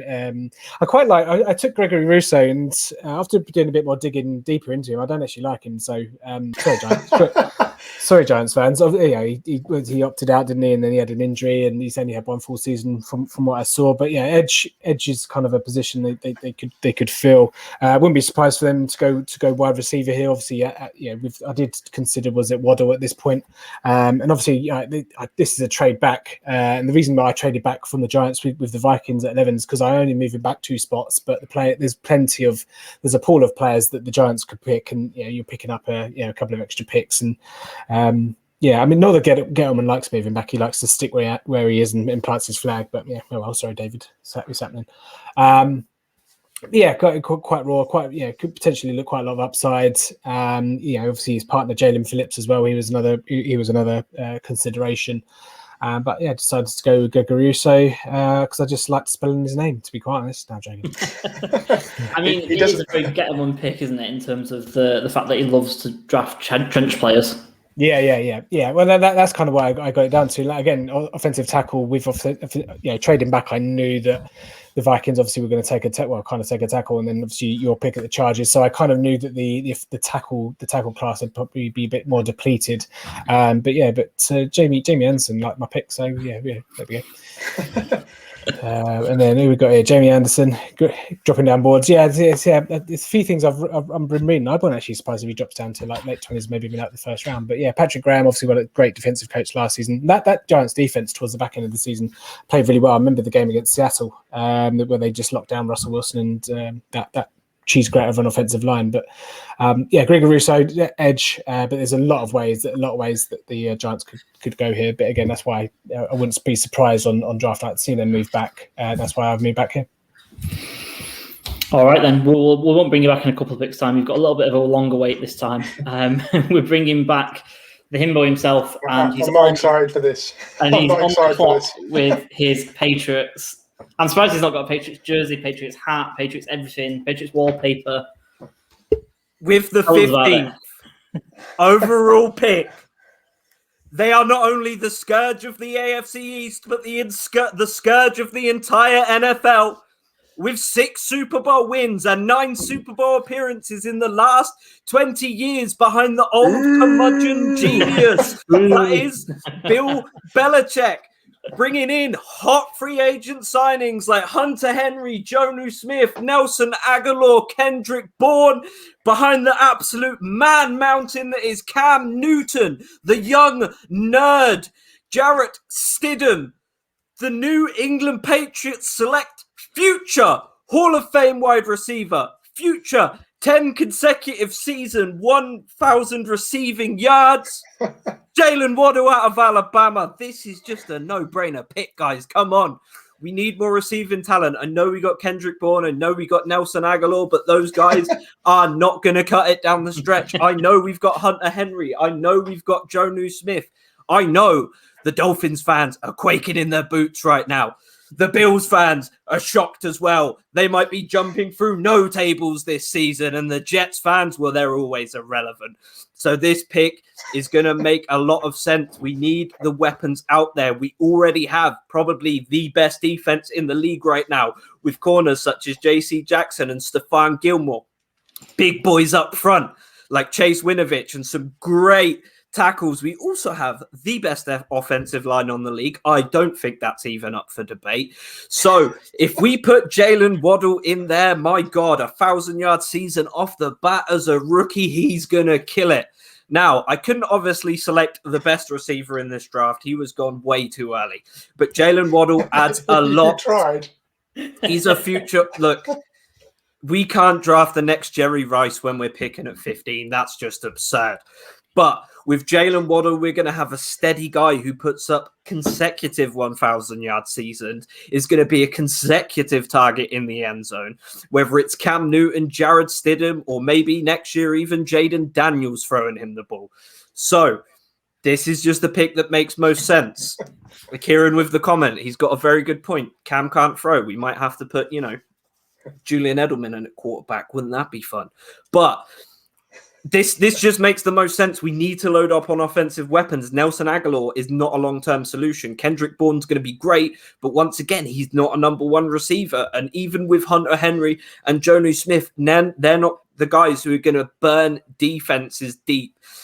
And Jalen Waddle, this might be controversial. He is so much better than Devontae Smith. That's just a fact. If you've watched the tape, you know it's true. Also, he's not going to get snapped by a light breeze blowing through Foxborough because we know it gets windy down there. So, yeah, this is the best available pick for the New England Patriots. And this will bring us our 7th Super Bowl in 22 years. Ladies and gentlemen, hold on to your asses. I'm sorry, Andy. I'm sorry, Raj. You guys are going to have to miss out on the playoffs with a 10-7 record once again. Anything to say? I think we could just move on, can't we? I mean, that was enough. Says it all, doesn't it? That was enough. But mate, I mean, serious question though. Obviously, got the injury this year, and he kind of like went all out to try and get back for that the playoff games and stuff like that. I mean, are you at all concerned about that? Is that the reason why you think he's fallen down to you at 15 here? Because obviously been talked about as a top 10 guy. I think the reason he's fallen, it's not especially the injury, but we talk about this every single week on the podcast. Football is such a "what have you done for me lately" sport, and that's what it is. Devonta Smith, sorry, he's so skinny, he just slips my mind. He won the Heisman, so a lot of people were focusing on that rather than the tape, and we watch a lot of tape between us, so we kind of know that Jalen Waddle possesses a little bit more of a complete skill set than Devonta Smith, and maybe a skill set that translates to the NFL a little better. So I think this is kind of a no-brainer pick if you want a great wide receiver. Can't edit that out for me, Tim. Lee, unfortunately. But he is just the no-brainer pick, and obviously the Patriots are absolutely loaded with talent right now. And I think it just makes the most sense to add an absolute stud there because we have the best offensive line. We have just a stock of tight ends at this point. I think we're opening up a farm. So, yeah, just grabbing another wide receiver who can add a bit more depth to that depth chart. We're not sure if Julian Edelman's coming back, potentially even stick Jalen in the slot for some plays. So, yeah, Jalen Waddle's going to go out there and be an absolute beast for the New England Patriots. And we're coming for number 7, boys. All right, we'll let you save your breath for your next pick. We're coming up in a few picks' time. Great pick again for yourself on the Patriots. We've got the Cardinals coming up, and we're going to bring back Ed for this pick as well. So, Ed, come back. Tell us who you're taking for the Cardinals. Well, I was considering the guy who went at 15, but I think I'd have gone with this anyway. I'm not going to be as certain as Kieran because I am embracing high variance and taking Virginia Tech cornerback Caleb Farley. Look, there is a potential chance that he turns up at training camp, his back gives out, and you don't see him take the field. However, I think in terms of pure talent, this guy is the best corner in the draft, in my opinion. And the Cardinals secondary has not been in a particularly great place recently. And obviously, the offense is working there. DeAndre Hopkins, Kyler Murray. They've got Andy Isabella as a deep threat. He can be our Jalen Waddle, sure. But I think there is an opportunity to really improve this defense by adding a guy who can bring great coverage ability. I was interested in Azeez Ojulari, but obviously they've brought in J.J. Watt to be the other edge rusher. And I think if you have Caleb Farley in the team, and he's a guy who, if he's not injured, can, I think, cover anybody. And then you have alongside him Isaiah Simmons, last year's first-round pick. For me, that's a true cornerback one, potentially, who can cover the best receivers in the league. And then that's Isaiah Simmons, who's this versatile defensive guy who can deal with matchups across the field, whether that be tight ends, receivers, whatever. For me, then you are creating a really special defense, potentially, where you can negate so many different problems. If you have Caleb Farley locking down wide receiver 1, and you have Isaiah Simmons locking down, let's say, weapon number 2, suddenly this defense, with the caliber of players they're adding up front, has a bit of something to it. And Cardinals are going very Dad's Army with AJ Green and JJ Watt and everything. I've also they're taking Sean Williams, another Bengals guy. So they are going a bit Dad's Army. So it makes sense that their first overall pick in this draft has back problems. So yeah, I'm happy with Caleb Farley. I think the injury thing is a problem, but then I think he's the best corner in the draft. I think he's probably the best defensive prospect in this draft. So I am happy to take that risk at this point. So absolutely. You've talked about another succession plan. You've got obviously talked about your Bengals pick where you're taking Chase to succeed from AJ Green, obviously who's come to the Cardinals. And now obviously Cardinals have lost Patrick Peterson. You're bringing in Farley. You're creating a great secondary. Like you say, you've got Simmons, you've got Budda Baker, you've now got Farley. Like you say, this defense is looking up. Exactly. And I think the NFL at the moment, when you've got, offenses around the league going crazy, for me, I really care about taking high variant shots on potentially special defensive playmakers. I want guys who are going to make plays on the ball, who have the potential to cover anyone in the league. And I think Caleb Farley, I hate going all in on these things, but I think if he goes through the injury things, he lives up to what he could be a top 5 corner in this league. Now, there is a probability this doesn't happen because of the back issues and the fact we've only really seen 1 year of quality tape. But as the Cardinals, I think when there's not so much else on the board that I'm particularly bothered about, apart from the secondary, I'm going to attack this. I'm going to say, look, we've got Kyler Murray, we've got this explosive offense, we've got offensive genius Cliff Kingsbury. Why not make a defense that will work as well? So, yeah, I think this is the best value pick. And if it goes right, and theoretically, if Isaiah Simmons and Caleb Farley work out, the Arizona Cardinals could be sneakily one of those teams who both have an explosive offense and have a defense that can run with literally everybody. Caleb Farley on wide receiver 1, and then Isaiah Simmons on, he can cover potentially a Kyle Pitts or a Travis Kelce. So high variance pick, but I am very happy with the value here. Absolutely. Yeah, no, great pick. Like I say, really excited for that defense if it turns out. Ed, we'll bring you back a little bit later on for your next pick. We don't have the first round now. Let's pick up the pace a little bit. We've got Josh, who's coming back with the Browns, I think, for his team. Obviously, after that little trade up that we've made there, we've got another trade on the board. Hello, yes. Hello. Let me paint you a picture. Kids in Cleveland don't think, when are we going to win a Super Bowl? They think, are we ever going to host a draft? Because Cleveland don't win Super Bowls. They win the draft and the off-season every damn year. The one year we finally get the draft in Cleveland, we're in number 26 on the draft board. That doesn't put bums on seats. Now, that wouldn't usually be an issue, but imagine being a Cleveland Browns fan and you're going to the draft. Everything's opening up just gradually now. The Indians suck. The Cavs suck. The Blue Jackets down the road might get into the postseason. You're pretty much backing everything on the Browns.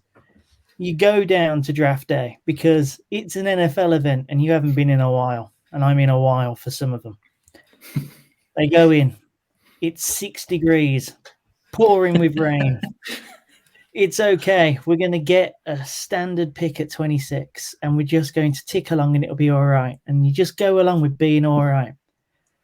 Not Andrew Berry. No, we're going to take this and kick it into overdrive. So we take all that extra draft stock that we got last year, the extra 3rd rounder, the extra 4th rounder, and we give it to the Raiders because we want Jeremiah Owusu-Koramoah, linebacker, Notre Dame, because, my God, this guy is a talent. He's versatile. He is Joe Woods' wet dream.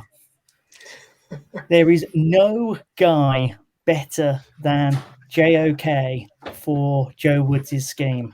And if you think about the kind of people that we go up against, the Browns go up against on a regular basis, you need someone that can rush Lamar Jackson whilst also keeping an eye on Mark Andrews. And then if you look at the only other game where a terrible defense was actually picked apart, it was against the Chiefs in the divisional game.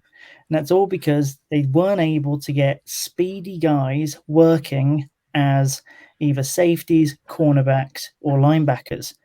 This guy, alongside all the other off-season pickups of which the Browns have had, will effectively give Joe Woods his perfect scheme. And that is why it was worth giving up other people's picks to move up those 9 spots.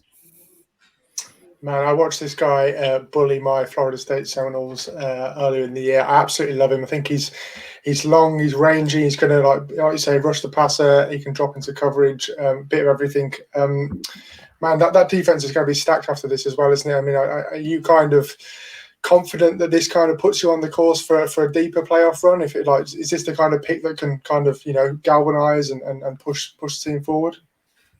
Yeah. So if you think back to last season, the Browns could score at any given moment. They can put up 7 whenever. In that Browns-Ravens Thursday night football game, with a minute or so to go, I wasn't concerned about us scoring with a minute to go. I was saying, for the love of God, Kareem, don't go in the end zone with 65 seconds left, because they will. They will go down the other end of the field. We were playing Sendejo as our star safety, who was getting burned constantly. Our defense just wasn't made for it, but our offense, it is championship ready. And with the injuries of which are coming back, so Greedy Williams should be coming back. Grant Delpit will finally be able to see as to what he's like as well. Be able to plug in, the off-season talent of which we brought in this season. Plug in this pick as well. And all of a sudden, every single hole has been filled. So now you've got offense and defense ready for a run, because this team is ready for a run. I can't believe I'm actually saying that. I might actually pinch myself. I still can't actually say that as a Browns fan. When I say we're making a run, maybe the AFC Championship game. But then we almost did that this season just gone as well. But yeah, I do think that the backroom staff have finally got it set for us to confidently say, and not Sports Illustrated say, but actually say, the Browns are back. Like you say, man, it's believe land. They got a championship in 2016 with the Cavs. It can happen. It can happen. And a couple of comments in our private chat here, Kieran and Tim absolutely loving the sunglasses move, alpha move that you pulled out there. But no, awesome pick. Love that one, backing up what Andy said. And moving on into the Dolphins pick at number 18. Josh, we'll see you very, very soon. You're building a scary offense, my friend, with this next pick. And team up with Devonta Smith and Tua. I'm not sure I can match the excitement without the glasses, though.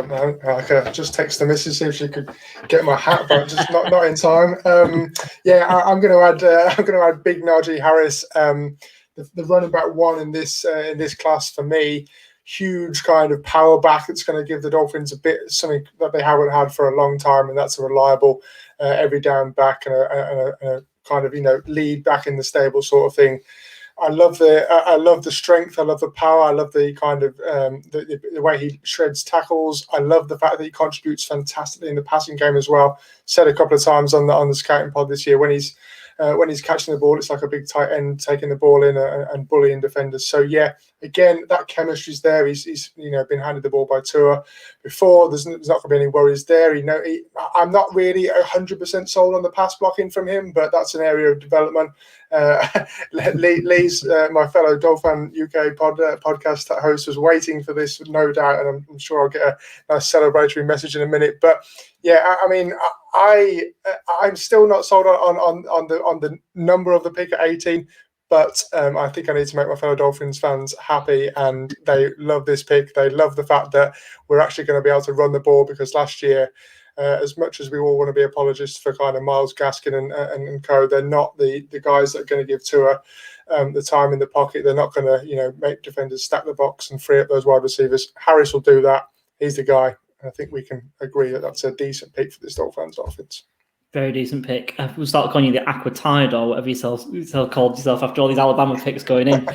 But yeah, no, Josh has just been saying about the Cleveland offense. I think the Dolphins offense would be ready for competing for a championship. We've already seen how the defense is stacking up.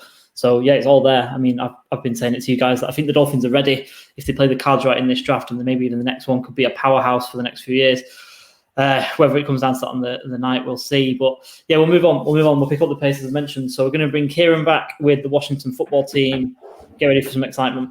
I know you dreaded me bringing me back, innit? But this is a very, very important pick for the Washington football team. I was very big on this team last year, and I said multiple times they are just a quarterback away from winning a Super Bowl. And I don't think anyone argued with that, because that defense is scary. So who did I pick? Wide receiver, Rondale Moore out of Purdue. Now, why did I pick a wide receiver for a team that I said is a quarterback away from winning a Super Bowl? Well, it's very, very simple. Not only do they have, the beard, fear the beard, Ryan Fitzmagic. He comes in with his helmet off. He looks like a photo negative of James Harden. That is a beautiful, beautiful beard on that man. But they need to take attention away from Scary Terry. Terry McLaurin is an amazing wide receiver, but you are not going to be able to throw to him when he's double covered all the time. Now, we know Ryan Fitzpatrick, he loves interception, so I don't think that double coverage would actually scare him off.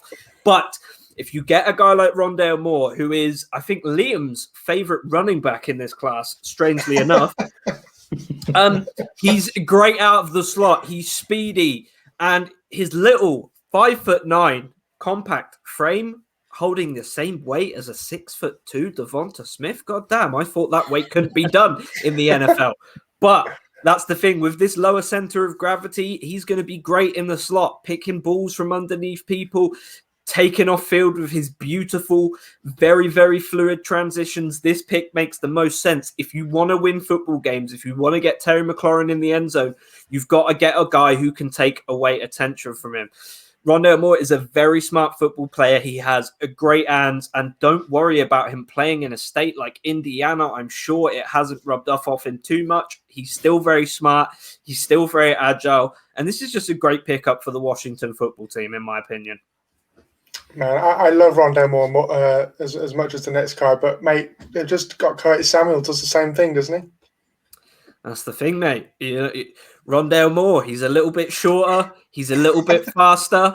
And look, all my short kings know that 5'9" is the perfect height for an absolute man. So this guy's going to come in. He's going to be great.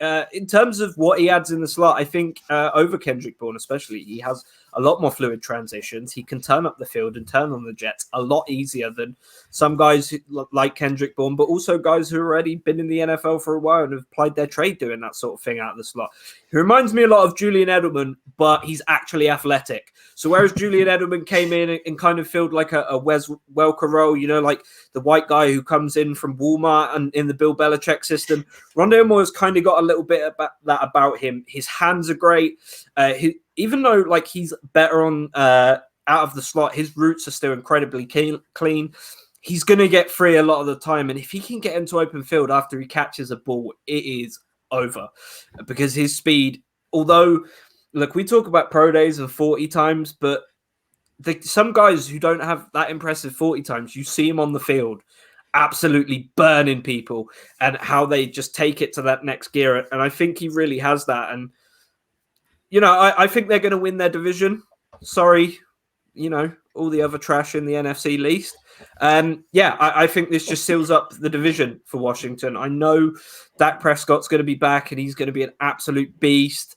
And I know, you know, Jalen Hurts is going to be there and Daniel Jones, but this just seems like it's another little weapon for them on offense because their defense is already so strong. I don't think they benefit from drafting a defensive piece, and I don't think they want to go ahead and try and win with a new quarterback. So I think this is just great and maybe buys them another year to look into quarterbacks coming out of next year's draft or potentially grab a free agent to take over from Ryan Fitzpatrick once he inevitably retires at the end of this season. All right, man. Yeah, a player that we all really, really love here at the Full10Yards College Football Podcast, Rondale Moore, going to the Washington football team. We're going to flip it over back to that trade that we had earlier on with the Detroit Lions going all the way back to 20. Let's bring on Josh for his pick for the Lions. Yeah, no shades this time. So, reason as to why I went back to 20, first of all, is didn't need a QB. And at least not this year. You know, you got Goff in, allowing to try out. But Detroit fans, I don't think you're going to have a good season. I think you're not going to have a good season on purpose. And especially if this trade was to ever become reality, you've all of a sudden got 3 first-round picks next season. You know, that's huge.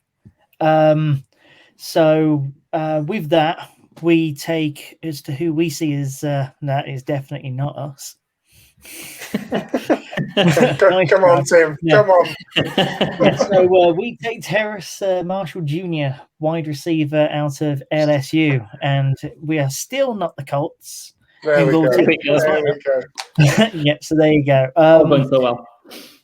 So I'm going to keep this short and sweet.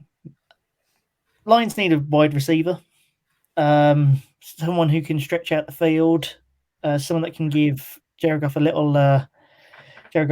bit of something different, and he fits the bill quite well. Best player available, and that is it. Also, I'm kind of downplaying this pick, even though it's actually a really solid pick. I mean, he was, you know, the third, the number 3 ranked nationally coming out of high school. Yeah, he's been thrown about a bit in college, but he can play inside and outside. He's got good numbers. He will be a good NFL wide receiver, definitely worth a first-round pick.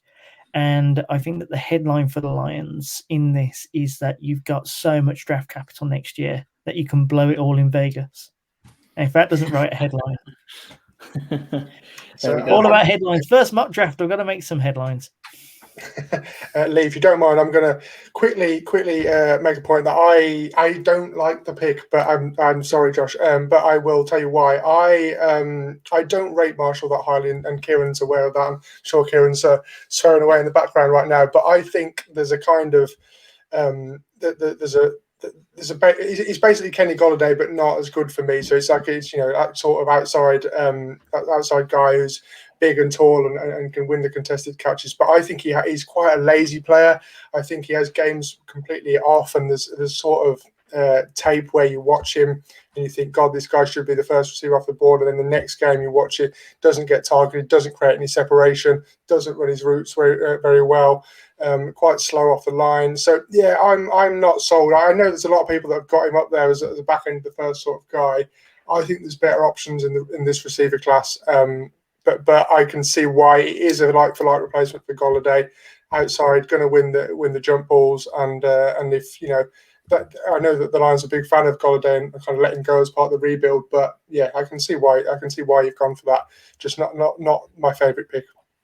Yeah, to be honest though, it was exactly for that reason. It was who is the most Golladay-like wide receiver in the draft class, and you pick that guy because you want people to associate with the guy that left.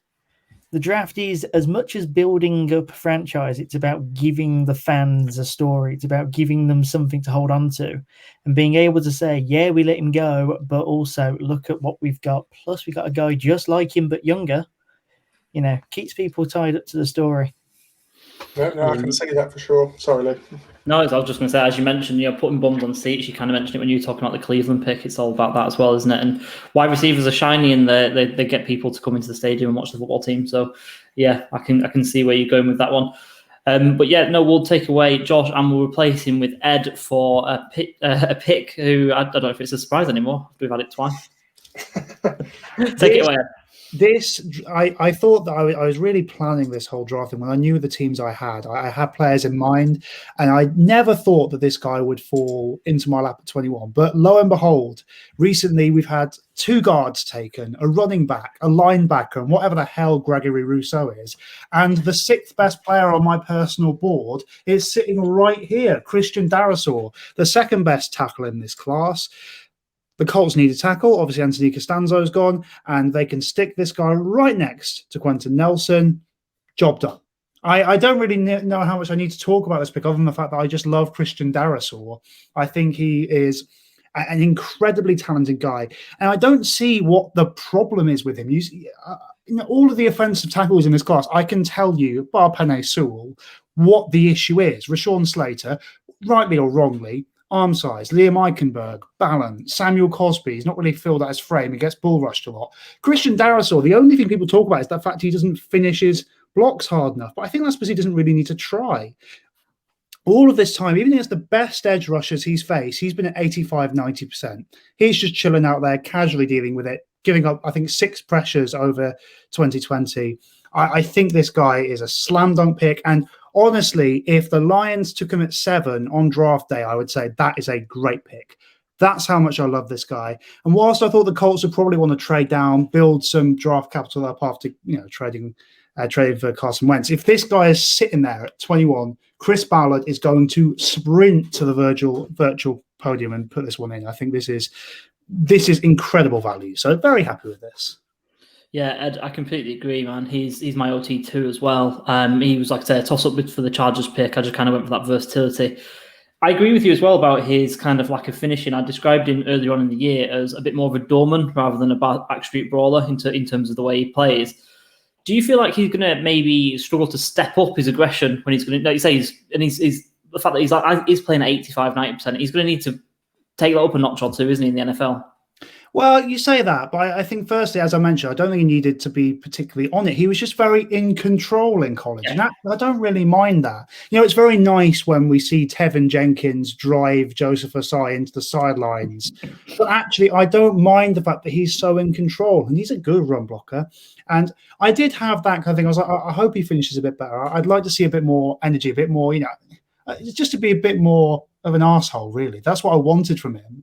But I actually saw a tweet from, I think it's Lance Zerline, who does stuff for NFL, and he posted a video of Christian Darrisaw putting a defender onto the ground and then falling back down upon him after getting up deliberately just to make an emphasis out of it. I thought, that's my guy. I love that. So, yeah, I would like to see him be a bit more violent, but I think that'll come with the territory when he goes into the NFL. And I see enough from his game to comfortably say he can do that. And even though I just don't think the necessary violence in college is what I'm looking for. What I'm looking for is a guy who is very skilled in pass protection, not going to be obviously beaten any one way, and has the ceiling to be one of the best tackles in the league. And yeah, this is an easy pick for me. I adore Christian Darrisaw. I think he's brilliant. Yeah, I think it's a hand in glove fit, as you mentioned. It's a slam dunk pick, especially at the value as well. It's fantastic. So, yeah, another great pick, Ed. We'll look forward to having you back on again for your fourth and final pick a bit later on. And we've got the Tennessee Titans on the clock, and this is Liam. We'll welcome Liam back to make this pick.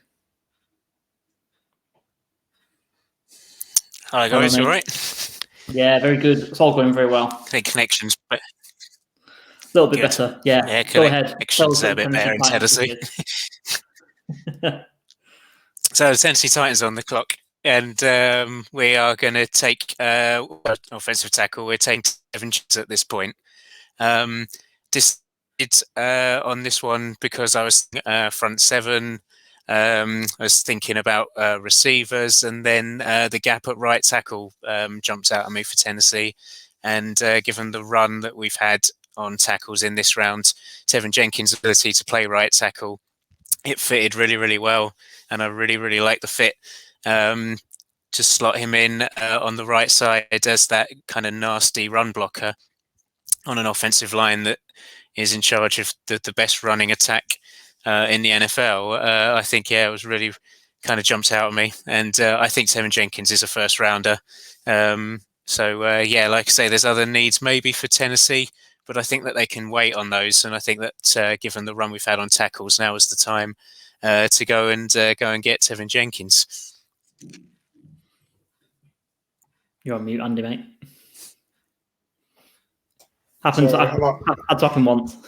Yeah, oh good, my bad. I was going to say, mate, have you got a first round grade on him, or do you think it's a kind of fits the need sort of thing? Is he kind of like, obviously he's the last tackle on our board going today, I think. So, I mean, do you think he could slip to the second, or do you think it's like, he'll go in the first if he doesn't go to the Titans?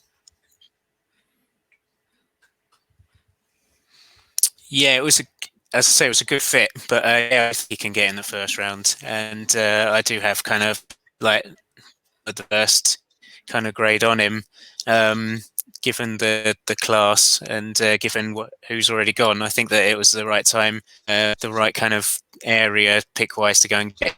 And then the fact that it was the Titans as well, and the gap at right tackle, he's as good a right tackle run blocker there is at this point. So the fit works for me as well. Nice one. Yeah, I like it. Gives Derrick Henry a bit more room to play with as well, and they can hopefully wipe Isaiah Wilson from their memory, or I can as well as a 3-day Dolphins player. Exactly. Nice. Let's hope he lasts a bit longer. Yeah, fingers crossed. I'm sure he will. But no, Liam, we'll bring you back a little bit later on. We'll bring in the New York Jets, excuse me. And that's you, Andy. Obviously, you've mentioned before about building this offense, and you switched over to defense now after a run on tackles, maybe. Yeah, that's exactly why. I was very much planning to go tackle here, but I will take the best player and one of the most dangerous players in the draft as well, Azeez Ojulari. Bit of a kind of late rise, I think you'd agree, Lee. And a lot of people coming to him late in the year, but hell of a defensive end, really long, athletic, quick, gets after the passer that way. So I think this is the perfect complement for Quinnen Williams. I think the Jets will have something that isn't that prevalent in the AFC East, actually, and that's like an out-and-out dominant pass rusher. You struggle to kind of name the defensive ends and for most of the teams in that division. So he's going to be a really exciting prospect. Only 20 years old, as you can see there, and he could grow into be such a beast. I think there's a few raw bits to his game, and I'll flip to you in a second because you're the expert on him. But I just really like the combination with Williams. Williams gives you that power and strength to push the offensive line backwards. Ojulari's going to go around the outside. He's got the kind of pass rush moves, and he's going to get to the quarterback. Yeah, absolutely. Yeah, another one. I mean, we talked about JC Horn, and I mentioned about how I couldn't get enough film, and Ojulari was one of these ones I wrote up for the scouting guide. My edge 1, and it's clear as well in my rankings. I've got a very, very high grade on him compared to the sort of the back end of the sort of second round grade that I've got on everyone else who's in that second glut. I mean, the Rousseaus and everyone else in that. Ojulari was head and shoulders above the rest. Like you say, I think it's a great pick for the Jets. I think you've got, like you say, Quinnen in there, and I think you've got Kyle Lawson, who they've brought in. Lawson's obviously that bigger guy who can be that big end, and then you've got Ojulari, who's got all the speed and bend in the world.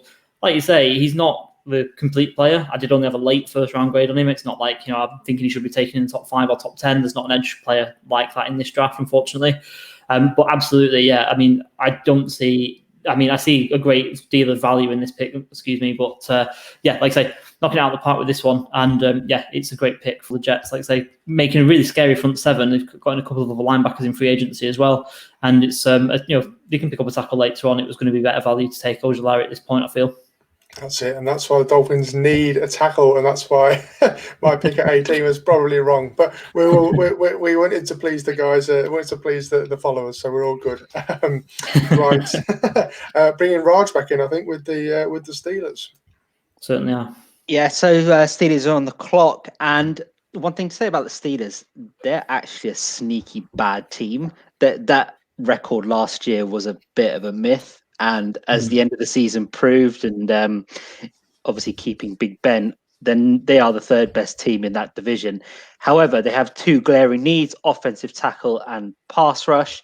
And I've gone down the pass rush route because you might as well, with Big Ben, he's like an animal that needs to be put down. So you might as well get Myles Garrett or Calais Campbell to just finish him off because he shouldn't be in the league anymore.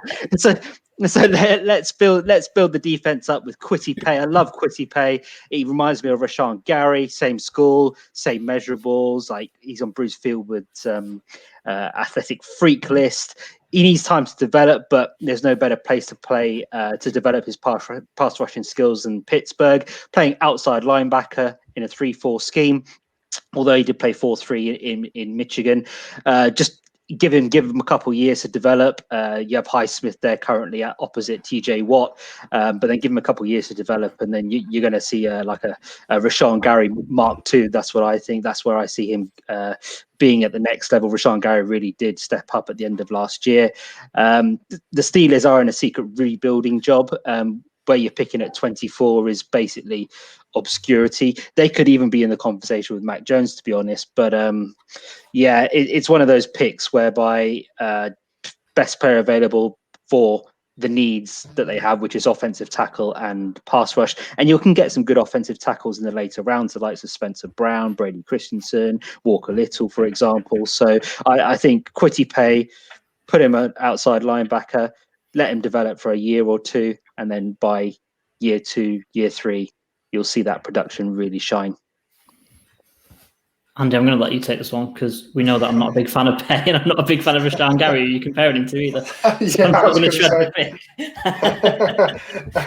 Where have you got him ranked then, Raj, in terms of like edges or outside linebackers? Is he your like number 1 guy, or is maybe Ojulari, as Lee alluded to, kind of higher in that rank? I have him number 3, so obviously Ojulari is my number 1. I have Rousseau as 2, and I have Paye as 3. I just think that his athletic traits, he's an absolute freak in terms of his speed and his size, and I think he just needs that extra bit of coaching to really sort of hone his skills into the next level. But the Steelers, he can't have better coaching than being opposite TJ Watt. You are going to have to convert him from a 4-3 defensive end to a 3-4 outside linebacker, but I'm a lot higher than Rashawn Gary than Lee is, and I think he was proving at the back end of last year. Give that Michigan edge rusher a bit of time to develop in the NFL. You're gonna start seeing results. Man, okay, I can get on board with it, man. I like it. I think you mentioned maybe Matt Jones here. I quite like that, actually. I think would give him a year to develop and that sort of stuff as well. So that'd be an interesting selection. But no, I like this, and kind of at least keeps the Steelers in the running, if not kind of building for the next couple of years as well. And Lee, I think I'll do the transition straight into Raj. You're still here, and it's the Jags from the Rams. Yep. So unfortunately, you can hear from me again. So Jags with another pick in the first round. Now it's interesting to note in the last 3 years the Jags have gone defense in their further first round picks with Josh Allen, Kayvon Chason, and CJ Henderson. So this year they're going all offense, and why not put Trevor Lawrence with his best mate at Clemson, Travis Etienne. Let's go thunder and lightning in terms of the running back. Stable. We have James Robinson, 1,000-yard receiver who can be the thunder, and then you've got Travis Etienne, lightning fast. Production at Clemson says it all. Will work obviously with Trevor Lawrence, and again in that division where you've got Derrick Henry and Jonathan Taylor, you need sort of a good running game in that division to sort of compete with those teams. Obviously, again, I'm discounting Houston. I'm sorry, Houston fans, but you guys aren't very good. I know, but actually, they did give Miami all those picks, so thank you, Houston, for the presence. However, again, like Andy with the running back taking at round one, I think if you've got two first round picks, you can afford to maybe take a stab and have this luxury. Jags pick early in round two as well. That there is a possible need for offensive tackle with Cam Robinson. Is he good enough? But yeah, let's get the offense high powered. Let's make them scary, and let's put Travis Etienne in the backfield with James Robinson, and let's try and recreate the Saints a few years ago with Mark Ingram and Alvin Kamara. Let's try and recreate something similar at Jacksonville. Yeah, I like it, mate. That's a really good shout again, actually, with Kamara and Ingram. That's a really good comparison. I mean, we've seen a couple of times in this mock draft so far. We've seen Jamar Chase linking back up with Joe Burrow. We've also seen Tua and Devonta Smith. And now we've also got Travis Etienne and Trevor Lawrence linking back up again. Do you put a lot of stock in that relationship moving forward, obviously, with linking back up to players that you're familiar with? It's got to mean something. Chemistry takes time to build. And if you've had that chemistry built at college level, and as long as you don't radically change the offense with the offensive coordinator at Jacksonville, trying to base potentially the offense around what they do at Clemson, then it's again a hand and glove fit whereby Etienne and Lawrence should work hand in hand. They have that chemistry. They know Lawrence has been handing the ball off to Travis Etienne. Etienne can catch passes out the backfield. Like you have that sort of that intuition. Whereas if you have a new player from a different college team, for example, you'd need your off season, you need your rookie mini camps, you need your preseason to develop that chemistry. Whereas here, they know what they're doing already, and the college tape already proves that they work hand in hand together. Absolutely, mate. Yeah, I completely agree. I think it'd be a great pick, and I think the point that you made earlier on about them being kind of the second pick of the second pick of the first round, being kind of a luxury almost. I can see it. I really like it. But yeah, we'll welcome you back a little bit later on. You've got one more pick to go, and we'll bring you back later on. We're going to bring the boss back for I think his final pick of the round, and you're on the clock with the Las Vegas Raiders. I certainly am. If I can just change my banners. Right, there we go. Cool. So I've gone for you can see behind me, can't you? There you go. The Raiders, you're on John Gruden. Essentially, all you have to do is tick a couple of boxes. Are you from a big school? Are you from Alabama? Are you from Clemson? Tick. Are you over 300 pounds? Are you a bit of a mentalist? Are you just... Yeah, I don't know. It's quite scary to try and get in John Gruden's head, and that's epitomised by the fact that he tried to get rid of all his linemen, and then probably got told by his PA, you probably don't want to do that, so he signed the ball back again, or whatever he did. I don't know. I've gone with Landon Dixon, interior offensive lineman. Look at that for he's a big man. He's 6'6", 326 pounds. That's about 3 of me, I think, and that's even with a bit of change. But I say it comes out of Alabama, and who knows, John Gruden might try and release his whole offensive line again, and Leonard Dickinson will still be sitting there and be the only one in the room. yeah, again, John Gruden and Mike Mayock, they kind of like linemen, and defense obviously is a glaring need after kind of last season's performance. Addressed a few things in free agency on the offense, obviously with like Kenyon Drake, and obviously Aguilar's gone from there as well. So I wouldn't be surprised if they go wide receiver. But they took Ruggs last year, and I think that rather than if they take a wide receiver, they probably get a bit of heat because they did take Ruggs last year, and or worse, it wouldn't be admitting defeat on him and saying obviously because he struggled in parts. I just don't think. I think there's a more glaring needs, and again, Alabama, big guy, tick box. Thank you very much. Good night. They don't need a wide receiver, mate. They've got Brian Edwards, and he is coming good. I can assure you of that. I like this. It's a really, I really like the kind of the player, the style. He's just really aggressive, and he's just gonna take Screams over. John Gruden. Yeah, exactly. I'm surprised to see him go so early, but I don't hate it at all. I think to be honest, I would really love him to fall to 36 and to the Dolphins if you've gone and got Harris already. He's a mauler, and just such a solid guy that you can't really go wrong. It's not really a sexy pick, but he's just going to look really good in the league. Yep.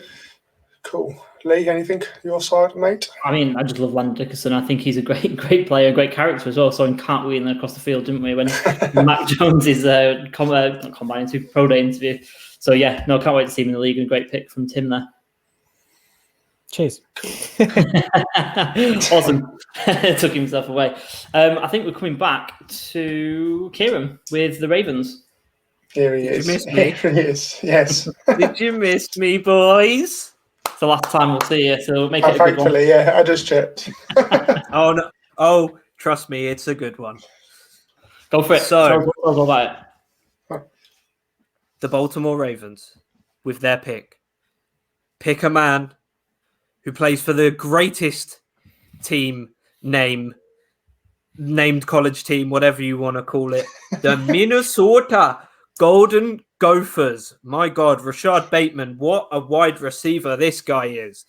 Now, if any of you have watched this, look at that golden helmet. That is just, they really do the chrome really nice up there in Minnesota. So you need, and that's a bit, some Minnesota accent. They kind of sound a bit Canadian. I sounded a little bit Welsh. Maybe I've watched too much Gavin and Stacey this past week.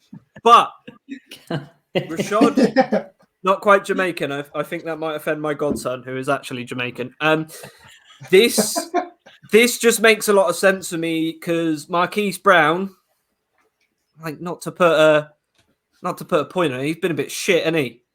And Lamar Jackson didn't really have a great year last year passing. Obviously got his head kicked off in the playoffs, which, didn't help. But they need a guy who's going to go out there and catch balls. And Marquise Brown just ain't cutting the mustard, I'm afraid. So they've gone out there and got themselves a golden gopher in Rashad Bateman. Hopefully we can bring the number 0 to the NFL so he can return to his iconic position with that number 0. But that'd be very fun for everyone. Can Bateman throw has just been put in the private chat. Maybe better than Lamar. But as we've seen Lamar in his last few years at Louisville, he did kind of improve his passing game bit by bit, and that shows coachability. And I think Rashad Bateman is the perfect guy to help him get into the swing of things. He said he loves to throw rather than run. And I think Rashad Bateman's the guy to do it for him. He's big, and I know they come out in like a lot of those, 2 wide receiver sets and everything. When you got a guy like this, it's pretty much going to make Marquise Brown redundant on this team. Sorry, Marquise Brown, you can go hang out with your cousin in Tampa or something. But he's a very talented wide receiver, great hands, and he's got those beautiful transitions he needs when he plays on the outside, and he really can turn the Jets on. So I think personally, this is a no-brainer for the Ravens. They're pretty much complete on all sides of the ball. We saw this last year going into the playoffs, but their biggest downfall has always been having an open man, and Rashad Bateman will give that utility. I know we make jokes about him being a running back, but Lamar Jackson won MVP as a quarterback. That is not easy to do. And he still had 3,000 plus passing yards in that season, a very decent touchdown to interception ratio. So I think just adding another guy who they can put the ball into his hands, potentially stop him having to run out of the pocket and maybe getting banged in the head by a big defender. We saw that happen in the playoffs. So yeah, this just makes perfect sense to me. And of course, he's from Minnesota, so he's a very polite young man and will fit in well in the NFL. Great stuff. Feels like a steal there, to be fair. But yeah, I like him. I think first round's perfect for him, but there's not much difference in terms of like him and I'd say Marshall. Obviously, there's a couple inches there in height, but you know, he's just a good utility receiver who can be used absolutely perfectly. There we go. Put and practice your stand-up routine, mate, and we'll see you next week on the pod. Absolutely. So it's over to me, isn't it? With the Saints, I've gone ahead and I've anticipated a potential problem for the Saints. As we know, somehow every single year they get out of cap trouble. They've got a couple of first-round picks that they had a few years ago, Ryan Ramczyk and Marshawn Lattimore, who I don't know how they're going to be signed. So, I mean, I'm going to address a need right now, and I'm maybe going to anticipate that they're not going to be able to sign Marshawn Lattimore. And I'm going to take Greg Newsome from Northwestern. And I mean, we've talked about Greg Newsome a lot on the podcast. You know, injuries are a problem, maybe, but the tape is outstanding, isn't it? You know, Kieran Wax is lyrical about this guy.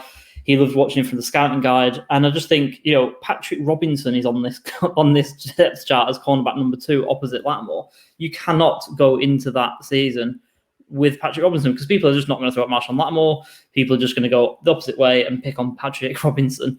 And I've seen it as a Chargers fan a few years ago when we had him. And, you know, Greg Newsome, if he can get his health right, he can be a cornerback 1. He can, you know, be that Batman to that Robin, as we were just mentioning about Bateman in the group chat just now. He can be that guy who is going to take over from Lattimore, or if they manage to re-sign him somehow, if Mickey Loomis works his magic again with the salary cap, this can be a great cornerback duo for the Saints as they move forward into the new era with Taysom Hill at quarterback. Yeah, I like it, mate. I think the kind of Taysom Hill at quarterback, by the way. Let's just hold yourself there. That just came through to me. I mean, just get it right. All right. Yeah, I mean, I drafted for the Saints in the kind of UK fans mock draft the other day. I took an edge for them here, but I think that was because the kind of best cornerbacks had gone off the board. I think cornerback, safety, and tight end are their huge needs, aren't they? And Pat Frymouth could be another guy that goes there. But yeah, I like Newsome. If he can stay healthy, then yeah, dangerous secondary and a few picks coming his way from Tom Brady maybe next year. Let's hope so. But yeah, let's flip around. Obviously, you're on the clock next with the Packers, and again, going corner. Yeah, going corner, going for a bit of a homer pick in Asante Samuel. Obviously could have gone wide receiver here, say it every year. They refuse to do it every year, so I refuse to do it here.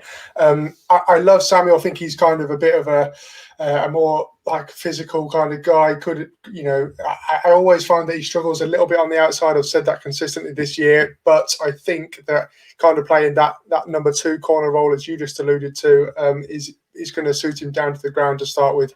He's just going to be a bit of a slow burner, I think. And I think they've just re-signed Kevin King as well. So that's not like a huge bar to him getting into the team, but I think it'll give him a bit of leeway to take a few games to warm up, a bit like the Dolphins did with Noah Igbenogany last year. He took the best course of 16 games to get up to speed.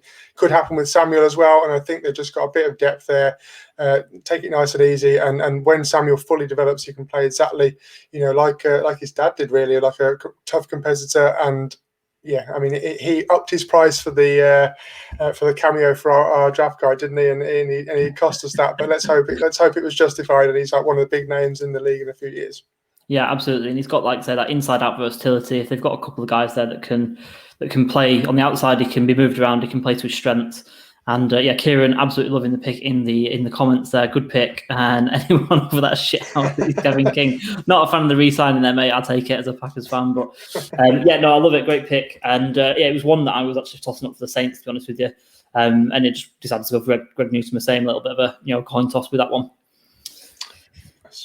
Moving on then into the 30s now with the Bills, and we're bringing back Josh.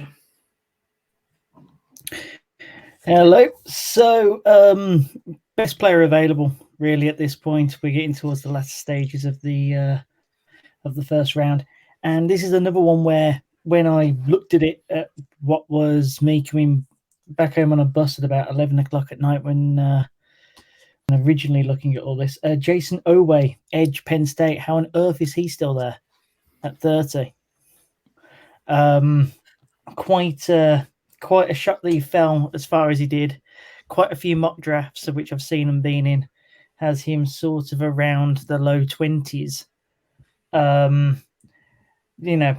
I get why he's as far back as he is here, and also in quite a few people's guides as well. The fact that he didn't get as many games in college as he should have, and he doesn't have all the mechanics there yet, but his raw talent and his numbers, the athleticism is there, the ability is definitely there. It's just being able to have the patience to allow him to come in, take the role, and then dominating the role.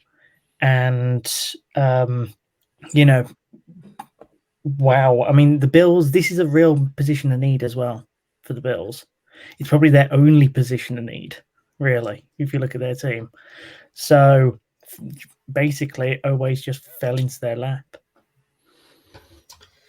Go on, Lee. You're the expert. You take that. Yeah, I mean, I've been saying, and Josh, you might have been alluding to our draft guide where he just slipped down ever so slightly because I wasn't a massive fan of his take. But I do appreciate completely that after that pro day where he absolutely blew everything out of the way, he's going to be a first-round pick. Someone is going to gamble on that upside, as you've alluded to.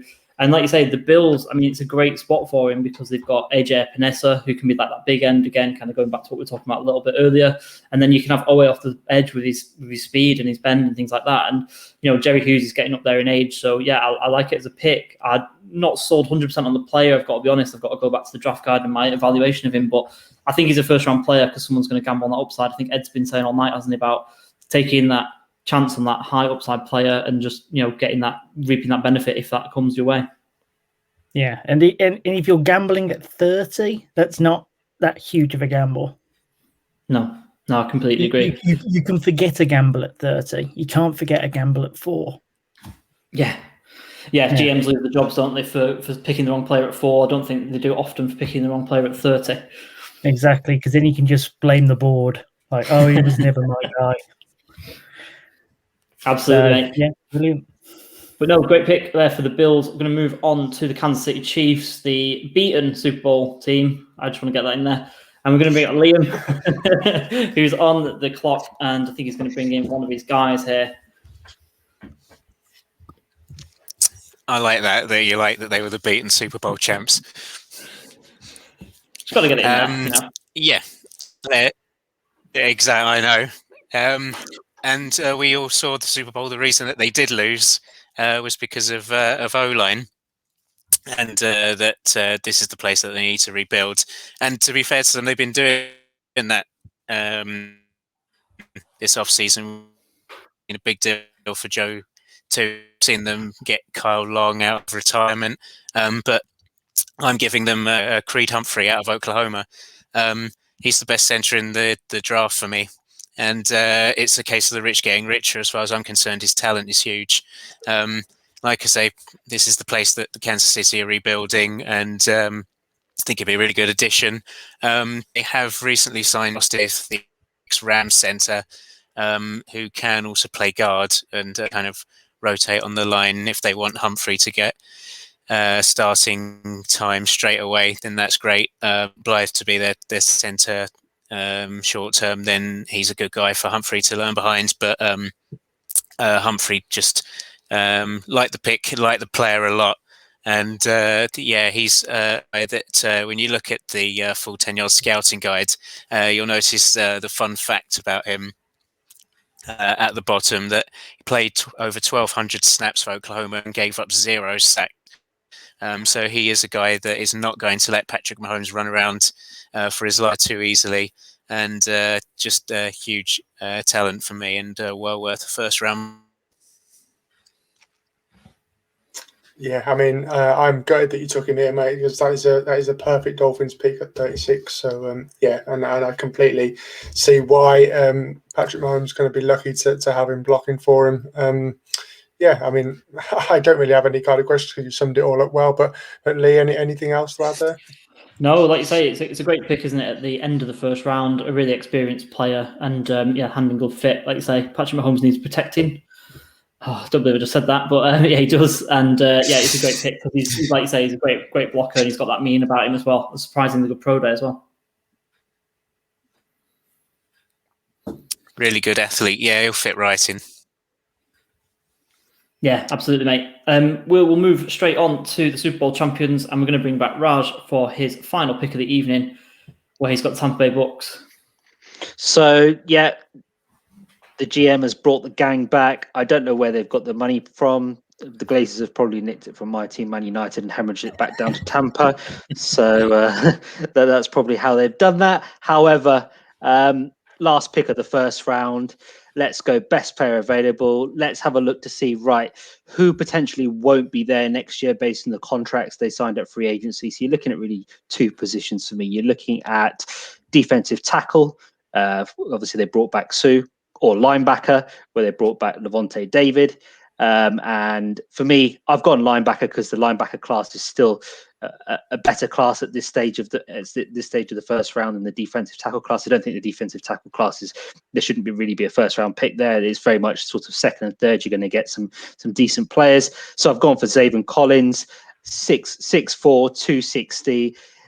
Him learning behind Levante David, Devin White, that linebacker group is going to be even scarier than it was last year. You saw how good they were in the Super Bowl. Add Zaven Collins in there with his pass rush ability, his ability to defend the run. He's really explosive off the line. He's. There's been a lot of comparisons. I know, looking at it as a Dolphins fan, I would like him at pick 36 to replace Carl Van Noy. I think it'd be absolutely ideal there. But I think here, best player available. He's a real good athlete. I just think him learning off those two heavyweight linebackers just makes that position even stronger. And you saw how good that position was last year. Add him to the mix, and they're going to be even better. Absolutely unreal, mate. Yeah, though him and Devin White, long term, that is absolutely locked down, both in coverage and getting after the passer as well. So yeah, hats off. I mean, you can gamble, can't you, at 32, and you can take a luxury player, and that's exactly what you've done here. Fantastic.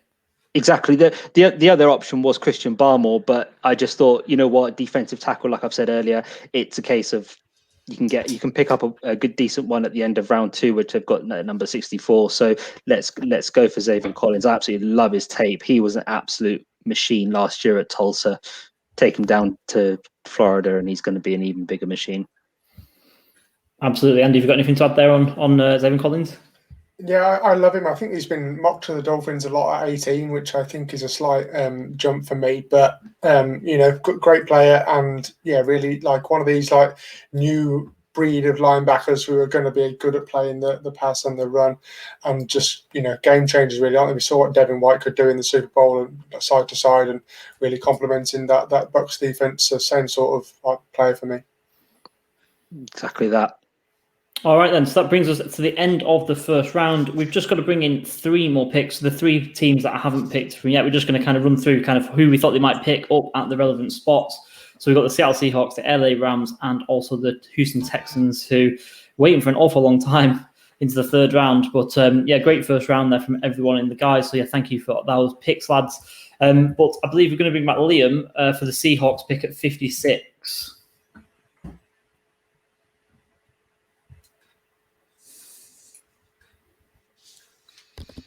There we go. Welcome to Seattle.